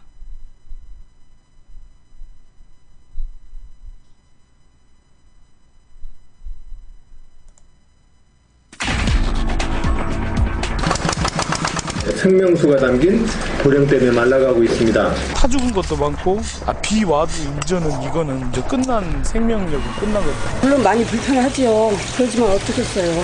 비가 안 오는 거예요. 지금 배가 다 말려서 비뚤어져서 아주 죽었어. 예, 그동안 굵직한 이슈에 가려서 우리가 잊고 있던 이야기 오늘 좀 꺼내보겠습니다. 바로 가뭄 얘기입니다. 가뭄. 도시에 계신 분들은 아마 이 가뭄이 얼마나 심각한가 느끼지 못하실 텐데요. 지금 농사 짓는 분들은 비명소리가 날 정도로 심각하다. 사상 최악이다라는 얘기를 하고 있습니다. 충남, 충북, 강원, 경기까지 논도 말랐고 심지어 계곡도 말랐다. 이런 얘기 나오는데요. 상황이 어떤지 진단을 해보죠. 먼저 충남 서산에서 농사를 짓고 계시는 분이세요. 이종선 씨 연결을 해봅니다. 이 선생님 나와 계세요. 예, 나왔습니다. 예. 농사 지으신 지는 얼마나 되셨어요? 한 50년 됐습니다. 50년 벼농사 지으시는 거죠? 예. 그래. 얼마나 힘드세요, 요즘? 뭐 대단히 힘들죠. 정말 황금도 판해야 되는데, 예. 뭐, 그 잿빛입니다. 완전히 그 벼가 죽어가지고. 떨어지고, 예. 수확이 기쁨이 없다 보니까 죽을 맛입니다. 아니, 어느 정도가 말라 죽었어요? 4만 7천 평 중에서, 예. 뭐 다 말라 죽었는데, 조금 건진다고 그러면 한 15,000평 정도는 건지고, 아이고. 약 3만 평 정도는 수확을 포기할 생각입니다. 3만 평은 아예 포기를 해버려야 되는 상황? 예. 수확을 하더라도, 예. 시중에 유통시킬 수가 없어요. 쌀 형태가 덜 됐기 때문에. 미질이 안 좋아서. 저희들이 정부한테 건의를 많이 하고 있죠. 예. 아니, 그 말라 죽어 있는 논밭 보면은 심경이 어떠세요? 농민들만 죽고 싶은 생각밖에 없죠. 왜 그러냐면 여기 사람들이 소작농들입니다. 자기 땅 아니에요. 그러니까 올해 농사 못 지게 되면 올해뿐만 아니라 내년까지도 연결되거든요. 그래서 뭐 논을 쳐다보는 농민들은 뭐 허탈감과 뭐 한숨소리밖에 안 나옵니다. 아니 4만 7천 평 중에 3만 평의 벼가 말라 죽을 정도면 도대체 비가 어느 정도나 안 오는 겁니까? 지금 예년에 비해서 여기는 약 30% 정도 비가 왔습니다. 예년에 30% 수준? 그러니까 마지막 비 온 게 언제예요, 선생님? 뭐 한 열흘 정도 됐는데. 예. 한 10mm 정도 왔거든요. 10mm요? 예. 야, 그럼 병아리 오줌 만큼 왔네요. 예. 마지막으로 그럼 그 비다운 비, 500mm 이상의 비가 온 거는 언제로 기억이 나십니까? 작년에도 큰 비는 안 왔어요. 올해도 뭐 비다운 비가 안 오고 그러다 보니까 2년 연속 가물다 보니까 예. 우리 농사지는 물 자체가 부족해가지고 올해 피해를 많이 입었습니다. 그러니까 올해는 아예 기억이 없고 작년에도 올해는 기억이 없어요. 예. 아주 원하는 만큼 온 적은 없단 말씀이세요. 예, 없죠. 50년 농사 지으셨다 그랬죠? 예, 이런 가뭄 겪어보신 적 있습니까? 저는 평생 처음이죠. 평생 처음. 예, 뭐 저보다 나이 많으신 8, 90 들은 어른들도 예. 평생 처음이라고 얘기를 하고 있습니다. 그 정도군요. 그 3, 4, 뭐 저 농민분들 모이시면 무슨 얘기하세요? 아니 내년도 농사질 걱정 첫 번째 하고요. 예. 올겨울에 어떻게 생계 대책을 세워나가나 걱정을 하고 그렇습니다. 어떻게 생계 대책 세워나가나. 선생님은 빚 안 지셨어요? 농사 짓는 분들이 빚 많이 지시던데. 아니 되게 소작농들이 빚이 많죠. 많죠. 돈이 많은 사람이 소작할 까닭은 없거든요. 그 더 큰 문제는 전체 농사를 지을 수 있는 비용을 빚을 얻어서 충당한다고 치더라도 예. 내년도 그 모를 못 심을 수 있는 심각한 상황이 발생될 수가 있어요. 비가 많이 오지 않으면은. 뭐 심으려면은 또 비가 또 적당하게 와줘야 되는데. 적어도 500mm 이상 오야 내년도 농사에 착수할 수가 있습니다. 그렇죠. 근데 지금 예보 나오기로는 내년 초까지 계속 이렇다는 거거든요. 예. 정부에다가 좀 건의해보셨어요? 거기 지자체라든지 어디다 건의 좀 해보시죠. 네, 건의는 했는데 지자체에 뭐 돈이 연체 없고 자금력이 없다 보니까 정부에 또 건의했거든요. 그런데 빨리 무슨 특단의 대책을 세워서 내년도 농사를 질 수가 있도록 많은 협조 또 못 쓰는 곡식이라도 가공용이나 사료용으로 수매 좀 해줬으면 좋겠습니다. 그 조금 질이 안 좋은 쌀로 내다 팔 수 없는 이런 것들은 좀 다른 쪽으로 쓸 수 있도록 수매해줬으면 좋겠다. 이런 대책이라도 좀 세워달라 이 부탁이세요. 예. 알겠습니다. 빨리 대책을 좀 찾아야 할 텐데 힘내시고요. 저희도 고맙습니다. 돕겠습니다. 오늘 고맙습니다. 예. 서산에서 농사 짓는 분이세요. 이종선 씨 연결해서 그 충남의 가뭄 상황 먼저 점검을 해봤습니다. 정말 필요한 대책은 뭘까? 지금 정부의 대응은 잘 가고 있는 건가? 이분과 함께 짚어보죠. 대한하천학회 회장 맡고 계십니다. 서울대학교 김정욱 명예교수 만나보죠. 교수님 안녕하세요. 네, 안녕하세요. 앞서 농민 얘기 들으셨습니다만 이분의 노는 벼 70%가 말라버렸다. 이런 얘기예요. 참 왜 뾰족한 대책 없이 지금 당하고만 있어야 되는 건가요?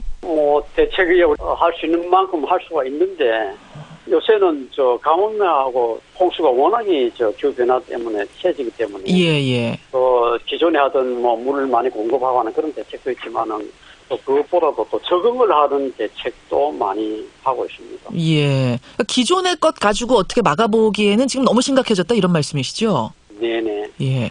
근데 지난 정부에서 4대강 공사를 하면 가뭄도 해결될 수 있다. 이렇게 홍보 많이 하지 않았습니까? 근데 4대강 공사해가지고는 그거는 근본적으로 가뭄을 해결할 수 있는 대책이 전혀 아닙니다.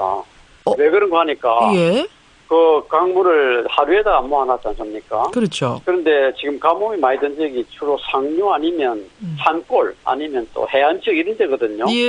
그런 데는 물을 근본적으로 보낼 수가 없어요. 왜냐하니까 강원도나 경기도 산골에 보내려고 그러면 물을 한 몇백 미터 끌어올려야 되는데 소양댐에 있는 물도 지금 물을 보내지를 못하는데 어떻게 낙동강, 한강 하루에 받아도 물을 거기다 보낼 수가 있겠어요. 그것도 할 수가 없는 일이고요. 그리고 그 4대강 물이라는 거는 지금 물을 쓸 목적으로 담아놓은 게 아닙니다. 왜냐하면 지금 우리가 녹조가 많이 들었는데 숨은 열어라도 안 열지 않습니까? 그렇죠. 왜 그런가 하니까 그 수위에 맞춰가지고 여러 가지 시설을 만들어 놨어요. 그래서 그걸 넘치는 물만 가져가는 거지 그게 뺏으려고 담아둔 건 아닙니다. 만약 그 물을 빼버리면 어떻게 되냐면 강 밑에 굉장히 더러운 뻘이 가라앉아 있고 쓰레기도 가라앉아 있는데 그게 다 드러나게 돼요. 이거는 워낙에 처음부터 물 뺏으려고 한 목적이 아닙니다. 아니 그런데 4대강 공사할 때는 가뭄도 해결될 수 있다고 분명히 얘기했는데 그럼 뺏으려고 하는 그거다 저는 처음부터 거짓말이라고 저는 거짓말이라고 수돗물도 안 들어가는 지역에 어떻게 그 물을 농사 지으라고 물을 보낼 수가 있겠어요? 한번 생각해 보십시오. 아니 정부에서는 그렇게 질문을 하면 애초에 지류지천 사업, 정비 사업까지 다 해서 4대강이 완료가 됐으면 지금 가뭄 피해를 막았을 텐데 막 반대가 많다 보니까 그런 말사람 너무 뻔뻔하고요. 그런 나쁜 사람한테 누구 잡아가는 법이 없나 그렇게 싶어요.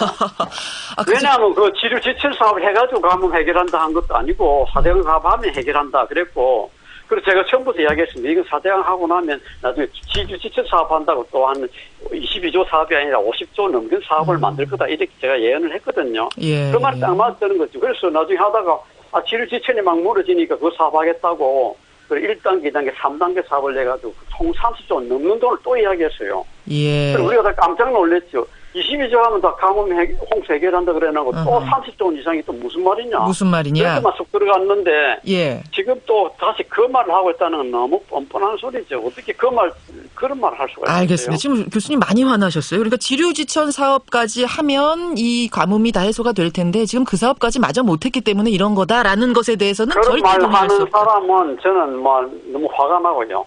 그런 사람 좀 잡아갔으면 좋겠어요. 잡아갔으면 지류지천 사업을 한다고 또 해결되는 것도 아니고 예예. 가뭄난 예를 들면 강원도 경기도 산골인데 예. 지류지천 사업한다 그게 물이 올라가겠어 그 위에 산위에. 혹시 뭐 송수관로 같은 걸 좀 만들어서 마치 혈관을 좀 만들어서 송수관로 만들더라도 예. 송수관로가 물이 저절로 자연적으로 유화되는 거는 물론 할 수가 있습니다. 그런데 이거는 물을 높은 산에 끌어올려야 되기 때문에 그리고 해안 지역에 막 도서 떨어져가 있잖아요. 굉장히 흩어져가 있잖아요.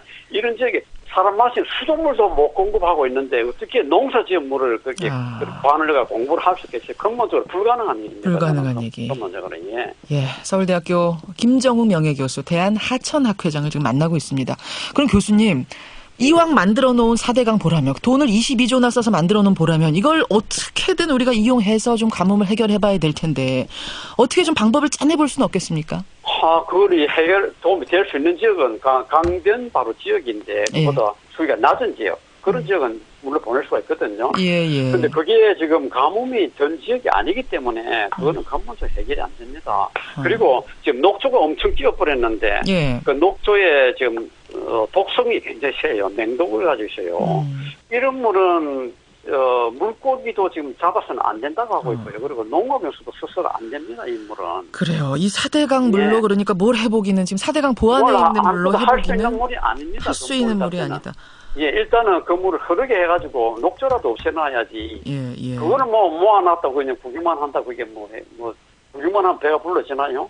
예. 그리고 우리가 가뭄 지역 국가라 그러는데 저는 여기 대해서도 할 말이 많이 있습니다. 뭔가 하니까 우리나라에 지금 골프장을 거의 1,000개 가까이 지금 돌아가고 있고요. 많죠. 인간의 중거는 거의 2,000개 가까이 되는데 골프장은 비가 많이 올 때는 물을 하나도 안 씁니다. 다 흘려보냅니다. 근데 가물 때 물을 많이 쓰거든요. 가물 때 물을 얼마나 쓰는가 하니까 18홀 골프장은 가물 때 5,000명 내지 10,000 분물을 씁니다. 잔디를 관리해야 되니까. 잔디 관리하기 위해서. 가물 때 쓰고 있잖아요. 저는 그거를 묻고 싶어요. 그래서. 알겠습니다. 그리고 또 하나 우리 수돗물이 부족하다 그러는데 우리 상수도물을 지금 수장공사에서 보내는 물에 물값을 받는 건 절반이 안 됩니다. 물이 그 절반이 다 새고 있다 그 말이거든요. 그렇게 상수 누sul이 그래 많은 나라가 어떻게 물 부족하다고 그리고 가뭄 전 지역에다가 물을 해결해야 되는데 멀리서 가져가서는 안 되고요. 가뭄 난 지역에 잘 난 지역에 집집마다 빗물 받아 쓸 수 있도록 해주고요. 빗물 받아 쓸 수 있는 장치 좀 만들어달라. 그 말씀은 그러니까 커다란 댐을 여기저기 만들기보다는 마을 중심으로 조그마한 소규모 저장고 이런 것을 만드는 게 더 실용적이란 말씀이신 거예요? 그렇죠. 마을 단위로 이렇게 뭘 좀 대책을 좀 잘 세워줬으면 좋겠어요. 여기까지 오늘 말씀 듣겠습니다. 김정욱 교수님 고맙습니다. 네, 감사합니다. 지독한 가뭄에 대한 대책들 고민해봤습니다. 서울대학교 김정욱 명예교수, 대한하천학회장이었습니다. 지금 우리나라에 가뭄 문제가 왜 생겼는지, 이거를 4대강하고 연관시켜보면, 이제 원래는 이제 이게 강이야.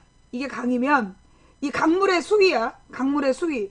그리고 이 강물의 수위가, 이게 상류, 그 다음에 여기 중류, 그 다음에 이게 하류. 그래서 이제 원래 이 강바닥에 이렇게 그 물을 흡수할 수 있도록, 물이 내려갈 수 있도록, 이런 상태가 자연 상태의 강이었어요. 그런데 이명박이 무슨 짓을 할 거냐면 이 강바닥의 모래들을 드러낸 거야. 그래서 이렇게 6m짜리 볼을 만들어 놓은 거야. 그래서 어떻게 됐어요? 원래 상류부터 다 같이 있어야 되는 물이 어디로? 하류로 전부 다 내려간 거야. 이게 가뭄의 원인이에요. 4대강이 가뭄의 원인이야. 원래 이 물이 상류나 중류에 있어야 이 물이 어떻게 돼요? 증발을 하겠죠. 증발해서 다시 비가 오겠죠. 그런데 지금 이 모든 물을 4대강으로 6m짜리 강을 파가지고 전부 다 물을 여기다 가둬둔 거야. 그러니까 이 지역에서 자연스럽게 대류를 통해서 비가 오고 내려오는 그런 일이 없어지는 거예요. 안 일어나는 거야.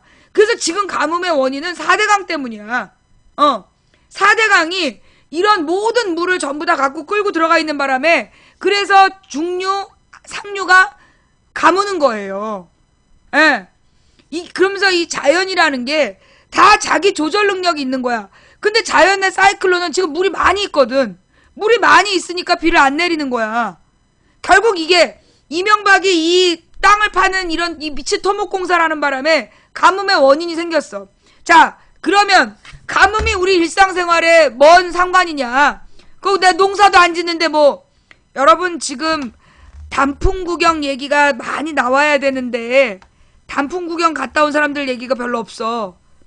첫째는 먹고 살기 힘들어서 단풍 구경 못 가요 라고 얘기하지만 지금 단풍이 예쁘게 안 들어요. 단풍이 예쁘게 안 드는 이유가 가뭄 때문이야. 원래 나무가 너무 마르면 단풍이 예쁘게 들질 않아요. 원래 올해가 그 날씨의 일교차가 커가지고 비만 제대로 왔으면 단풍이 최고로 죽여줄 수 있는 해였어. 그런데 지금 몇 년 동안 계속 가뭄이잖아. 박근혜가 막 올봄에 막 물쇼를 하고 지랄했잖아. 그런 것처럼 지금 점점 이 가뭄이 심해져서 도심의 가로수들도 단풍으로 물들기 전에 입이 다 떨어지잖아요. 그래서 지금 단풍 행사가 안 되는 거야. 단풍 한철 팔아가지고 그 관광지는 먹고 살아야 되는데 올해 단풍 구경 갔다 오면 다 쌍욕할걸? 가뭄이 너무 심해서 단풍이 안 이쁜 거예요. 예. 그래서 난 단풍 구경 안 가도 되는데 라고 얘기할 수 있지만 이게 자연 상태라는 건 그렇게 자연의 균형이 깨졌다라는 건 이게 결국 지금 이 미세먼지 많은 거 지금 도심에 미세먼지 너무 많잖아. 그래서 막 황사 마스크를 써라 막 이러면서 또 마스크 주식이 올라갔다고 지랄 연병하고 있어요. 이 미세먼지 해결할 수 있는 단 하나의 방법이 뭐예요? 비예요. 이 미세먼지 지금 온 나라가 지금 자욱하잖아. 앞에 있는 건물이 안 보여 지금. 그 뽀얗게 뭐가 차 있어요. 이 미세먼지를 가라앉힐 수 있는 단 하나의 방법이 비야. 비가 안 오니까 미세먼지가 해결이 안 되는 거예요. 단풍이 들어도 이쁘질 않고, 지금 가뭄 때문에 농산물이 제대로 숙성이 안 되는 거야. 특히 쌀이 전부 다 빈 벼야. 껍데기가, 그 벼 껍데기만 있고 그 안에 쌀이 없는 거야, 지금. 그래서 지금 농민들이 지금 너무 괴로운 거야. 근데 이게 농민들만 괴로운 문제가 아니죠. 뭘까요? 이렇게 농사가 안 되면 농산물 가격이 또 폭등해요. 농민들한테 제값을 주지 않지만 가뭄 때문에 농산물이 자기네들이 원하는 만큼 가져오지 못했다. 자기네들이 4만 평만큼 가져다가 비싸게 팔아야 되는데 15,000평밖에 못 갖고 왔잖아. 그러면 15,000평에서 거둔 쌀을 45,000평 수입만큼 올려서 3-4배로 비싸게 판다는 거죠. 그래서 이게 가뭄이 농민들의 문제가 아니라 도시 소비자 문제예요. 뭔 말인지 알아? 자연 상태가, 가뭄이 나랑 무슨 상관이라고 문자 보낸, 시청자님. 알겠어요? 예? 이게 농민 문제가 아니라고. 도시 소비자 문제야, 이건. 이 농작물이 제대로 안 되잖아요. 그러면 이걸 우리나라의 농작물은 농민이 직접 하는 게 아니야. 그럼 농민이 왜 괴로워하느냐? 원래 45,000평만큼 농사를 지어서 팔아야 농민은 먹고 살아. 그럼 이게 생산량이 15,000평밖에 안 남았어. 그럼 3만 평만큼의 생산량이 없잖아. 그럼 농민도 15,000평에서 나온 농산물을 45,000평 가격에 팔아야 되는 거야. 그런데 농산물을 빼가는 중간 유통업자들은 15,000평 값만 딱 주고 가서 도시에다 팔 때 45,000평 가격으로 파는 거야. 45,000평에서 물건을 걷어들였을 때 자기 이익이 100만 원이다. 근데 15,000밖에 안 되면 30만 원밖에 안 되잖아. 그러니까 30만 원어치를 100만 원에 파는 거야. 그러면 우리 도시 소비자들만 비싸게 농촌 그 농산물을 유통업자들한테 다 이익 뺏기고 비싸게 사 먹어야 되는 거예요.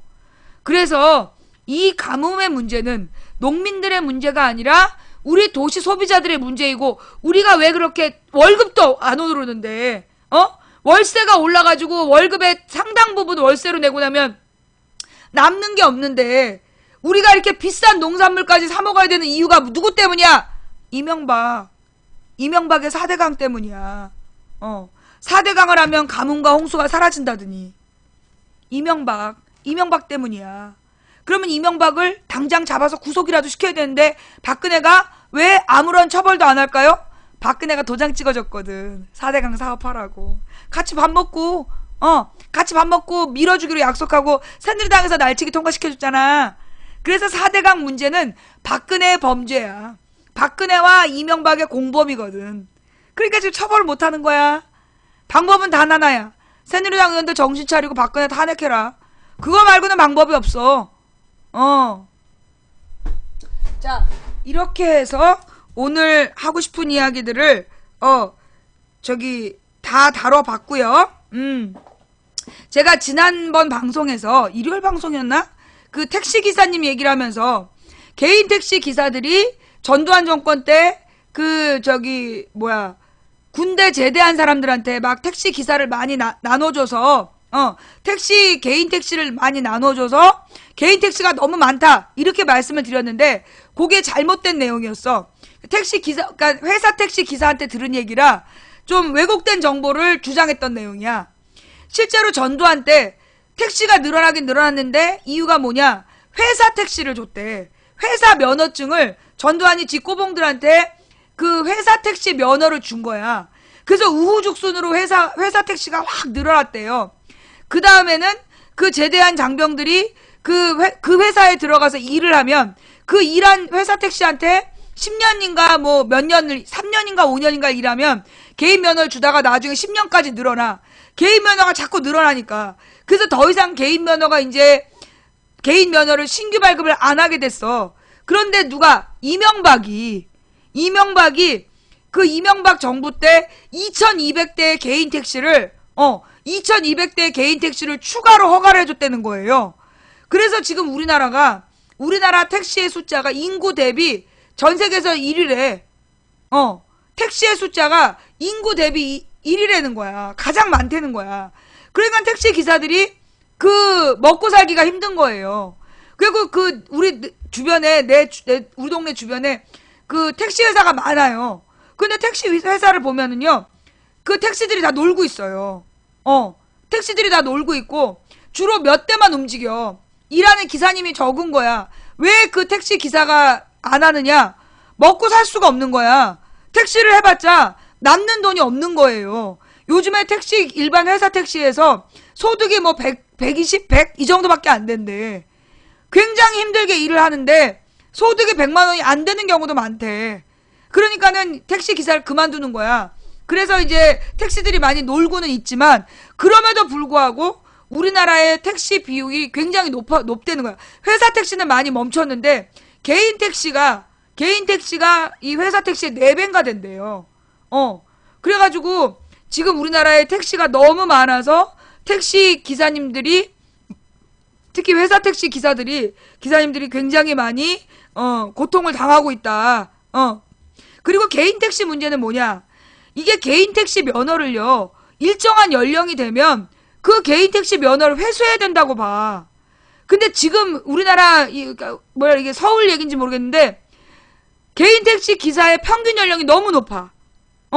평균 연령이 너무 높아가지고 그 기사님들이 운전 감각도 많이 떨어져요.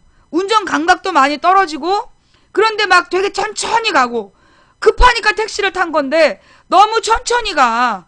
그러니까 그 개인 택시는 요즘에 그냥 피해. 난 개인 택시는 안 타요. 왜냐면 잘못하면 그 사람은 그 택시비 올라가면 다 자기가 먹기 때문에 요즘에 나는 그래서 개인 택시 잘 안 타. 내가 몇 번 개인 택시 탔다가 5,000원이면 가는 데를 꼭 7,000원에 가더라고. 그래서 내가 이게 속도를 느리게 가서 그래. 그게 무슨 40km대인가? 30에서 40km대로 달리면 택시비가 제일 많이 올라간대. 그래서 너무 천천히 가는 거야. 그래서 나는 요즘에 택시를 타게 되면 회사 택시를 타게 되고 개인 택시를 좀 피하게 됐어요. 예. 그러니까 이제 시간 거리 병산제라서 어느 저속으로 계속 달리면 그 저속으로 계속 달리면 그게 가격이 올라가는 거야. 그러니까 요금이 폭탄을 맞는 거야. 같은 거리인데 차가 막히지도 않았어. 근데 그렇게 요금이 비싸게 올라가는 거야. 뭐 내가 개인 택시를 위해 뭐 개인 택시를 너무 비하한다 뭐 이런 생각을 하실지 모르겠는데요. 실제로 나는 지금 개인 택시에 연령 제한을 둬야 된다고 봐. 지금 개인 택시 하시는 분들이요. 뭐 70세 넘으신 분들도 개인 택시를 해. 그건 좀 문제 있는 거 아니에요? 나는 이 개인 택시도요. 65세 이상 하면 안 된다고 봐. 정년이라는 게 있잖아. 정년이라는 게. 그러니까 개인 택시도 65세가 되면 그 면허를 반납해야 된다. 그걸 막 매매하고 이러면 잘못된 거지.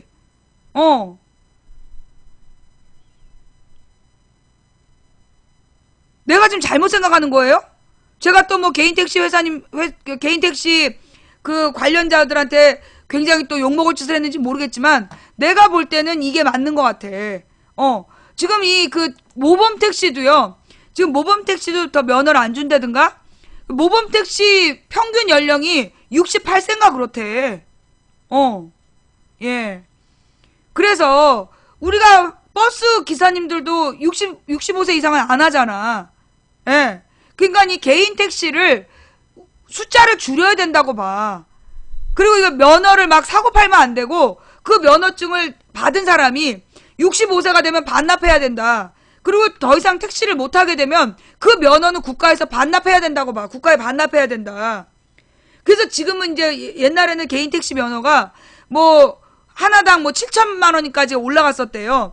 근데 요즘에 개인 택시 면허가 확 떨어졌다는 거야. 그 개인 택시 면허 비용이 5천만 원인가로 떨어졌대.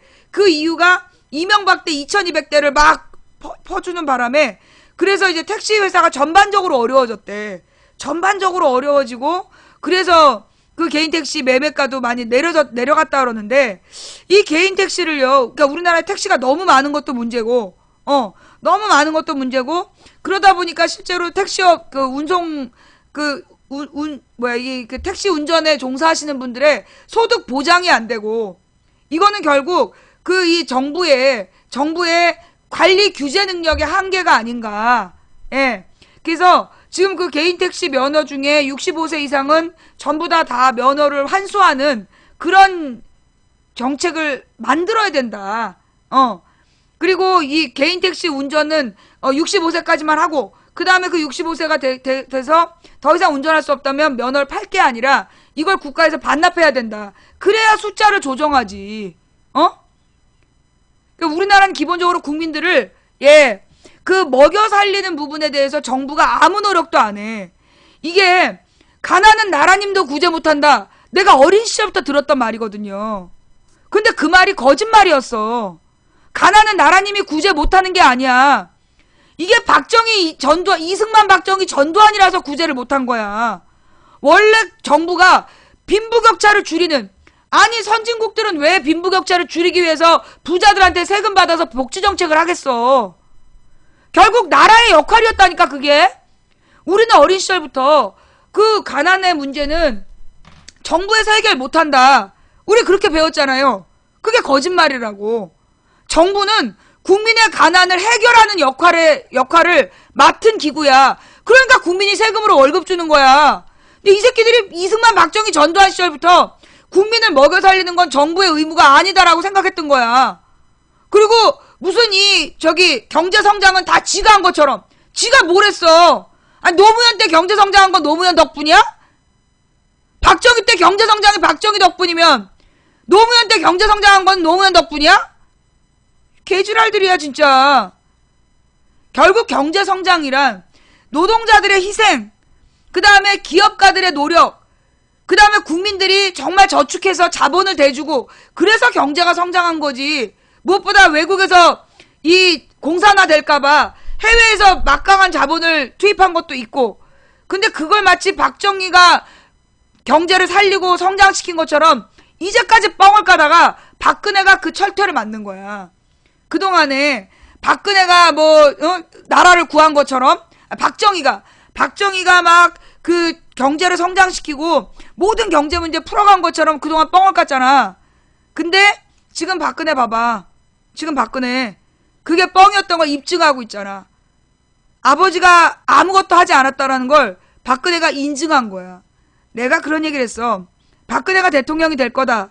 그 박근혜가 대통령 된 다음에 내가 나와서 했던 방송인데, 나는 박근혜가 대통령이 돼서 참 다행이다. 아마 박근혜 덕분에 박정희 신화도 깨질 거다. 그거 기억나세요? 내가 그 감옥에서 나와가지고 했던 첫 번째 방송인가 두 번째 방송에서 그런 얘기를 했어. 예. 내가 박근혜가 대통령 된 게 참 다행이다. 박근혜의 모든 환상이 깨질 것이고, 그러면서 박근혜 아버지에 대한 환상도 깨질 거다. 라고 내가 분명히 얘기했어요. 기억하시죠? 자, 오늘 방송은 여기까지 할게요. 예, 너무 상심하지 말라고 제가 그런 얘기 했었죠. 자, 오늘 방송은 어떠셨어요? 볼만 하셨나요? 오늘 유달리 좀 초반부에 산만해가지고 방송 집중이 많이 안 됐어요. 대단히 죄송합니다. 예, 제가 마음을 모아 준비하지 못한 원인이었고요. 그럼에도 불구하고 처음부터 끝까지 자리를 지켜주신 시청자 여러분께 진심으로 감사드립니다. 그리고 후원해주신 한 분 한 분께 진심으로 감사를 드립니다. 여러분이 여러분의 이 후원으로 우리 망치부인 방송 제작비와 그리고 소송비를 마련하고 있습니다. 또 추천해주신 3069분께 진심으로 감사를 드립니다. 아직 추천 안 하셨다면 오늘 밤 녹색 설사의 늪에서 눈 뜨고 싶지 않다면 빨리 추천 부탁드리고요. 방송 볼만 하셨다라면 자발적 추천을 부탁드립니다. 자, 오늘 방송들 어떻게 보셨는지. 하긴 우리가 이 노래 듣기 시작한 지도 한 달쯤 됐죠. 예. 제가 이 노래 틀었던 그때 그게 모든 게 지금 다 맞아떨어지는 것 같아. 지민주 씨의 노래도, 그 미술 선생님의 노래도, 이 말하는 대로라는 이 노래도, 어쩌면 이렇게 이 모든 게 다 맞아떨어지. 그 무슨 요즘에 방송을 보면요, 내가 방송을 하면서 느끼는 건 어떤 퍼즐이 스스로 막 다다다다다다다 맞아 들어가는 느낌이야. 그죠? 말하는 대로, 유재석과 이적이 부른 말하는 대로라는 노래입니다. 예. 사실 이거 오래된 노래예요. 이게 2008년인가? 2009년인가? 오래된 노래잖아요. 그리고 누구야? 지민주 씨의 길 그 끝에 서서도 그거 2009년인가 8년에 나온 노래예요. 2011년인가? 굉장히 오래전 노래인데, 예. 오래전 노래들인데 우리가 그 노래를 들으면서 지금 왜 이때 이 노래를 알게 됐냐고. 정말 그 모든 게 다 맞아 떨어지는 것 같아요. 특히 요즘에 그 댓글원들이 총 출동했어. 예, 댓글원들이 우리 방송에 막 총 출동해가지고 계속 시비 걸고 막 난동을 피우는 이유가, 내가 볼 때는 우리 방송에서, 오늘은 그래도 좀 덜하네. 예, 오늘 방송이 좀 산만해서 그랬나봐요. 요즘에 우리 방송에서 국정교과서 문제 하나로 경제 문제, 정치 문제, 사회 문화 문제, 그리고 우리의 미래 문제까지, 예, 이걸 전부 다 연결해서 그 방송이 되니까 쟤네들이 환장하나 봐. 자기네들이 막 여론조사 반반이라고 막 퍼돌릴 때 나 혼자서 딱 반대한 거 아니야. 거짓말하지 마라. 진짜 여론은 반대가 월등하다. 라고 얘기를 했고, 그게 지금 입증되고 있잖아요. 그러니까 지금 요원들이 미치겠나 봐. 요원들이 지금 나 때문에 죽고 싶나 봐. 그래서 들어와서 난동 피우면 난동 부리다 죽고 싶어서 그러는구나 라고 생각하고 넘어가세요. 예. 좀 듣게 된 게 너무나 이 상황에 맞는 것 같아요. 그죠? 예. 이 국정교과서 문제, 여론이 점점 찬성이 늘어난다는 식으로 이놈들이 언론에서 장난치고 있을 때 정말 제가 뭐 믿고 반대를 했겠어요. 제가 뭘 알아서 이거 거짓말이라고 했겠어요. 예, 그런데 정말 그들의 말은 거짓말이었죠. 예. 그들의 주장은 거짓말이었고, 실제로는 그 국정교과서 반대 여론이 월등히 높다는 게 계속 증명되고 있어요. 아마 그래서 쟤네들이 화가 많이 나서 우리 방송을 막 방해하고, 예, 우리 방송에 와서 괜히 시비 걸고 더 난동을 부리는 것 같아. 지랄 연병하다 죽으려고 그러니까 여러분들 그거 개무시하시고요. 예. 자, 우리가 원하는 건 상식이 통하는 합리적인 민주사회에서 서민이어도 행복한, 가난한 서민이라도 행복한 나라가 되는 거, 그게 우리 꿈입니다. 대한민국의 역사와 전통을 정말 자랑스럽게 여기는 우리의 아이들이 넘쳐나는 나라가 되길 바랍니다. 역사 시험에서 연도 외우고 사람 이름 외우고 그런 쓸데없는 걸 공부하기보다 사건의 연관관계 속에서 우리가 미래를 살아가는 지혜를 얻는 그런 역사 수업이 되기를 기대합니다. 말하는 대로 생각한 대로 된다잖아요. 그게 되겠냐? 라고 시비 거는 사람들 많아요.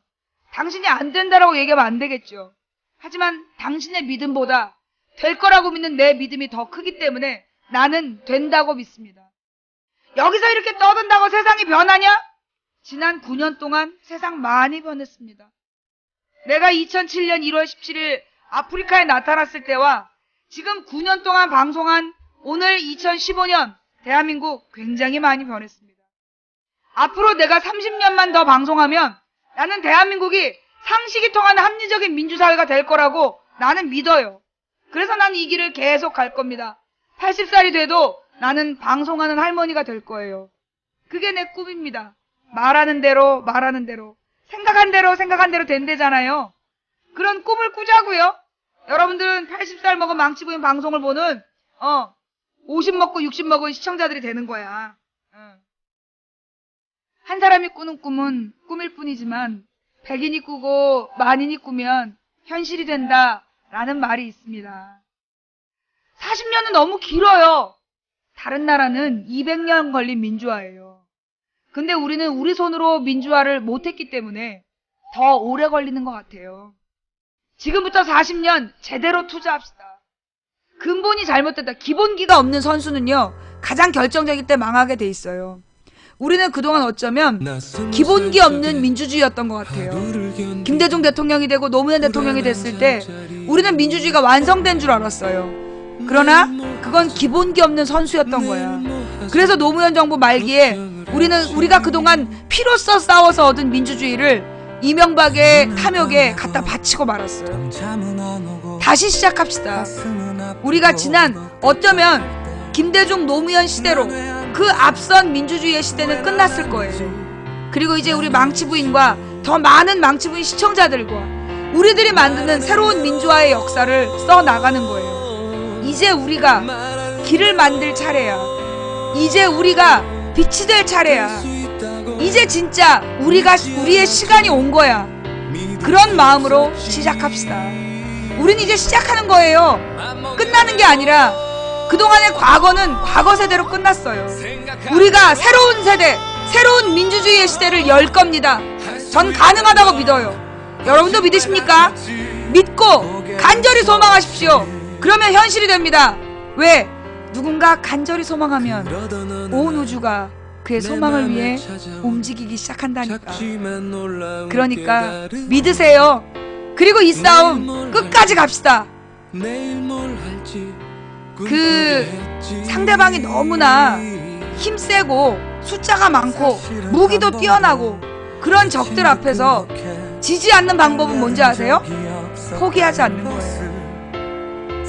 이기기 어려운 상대에게 지지 않는 단 하나의 방법은 이 싸움을 끝내지 않는 거예요. 그리고 절대 스스로 죽지 않는 거예요.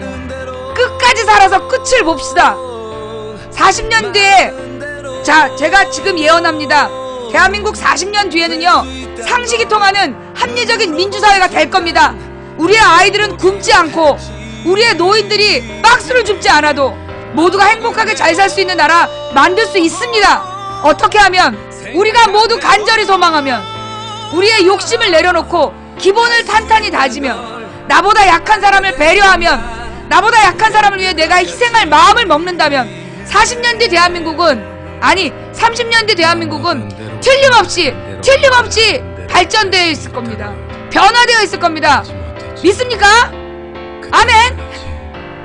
감사합니다. 지금까지 망치부인이었고요. 저를 못 믿겠으면 말하는 대로라고 노래 부른 유재석을 믿으세요. 그리고 저를 못 믿겠다면 이 우주를 창조하신 분의 섭리를 믿으세요. 감사합니다. 지금까지 망치부인이었습니다. 도봉구 창동사는 불량주부 망치부인이 보내드린 을미년 10월 21일 세월호 554일째 방송 여기서 마치겠습니다.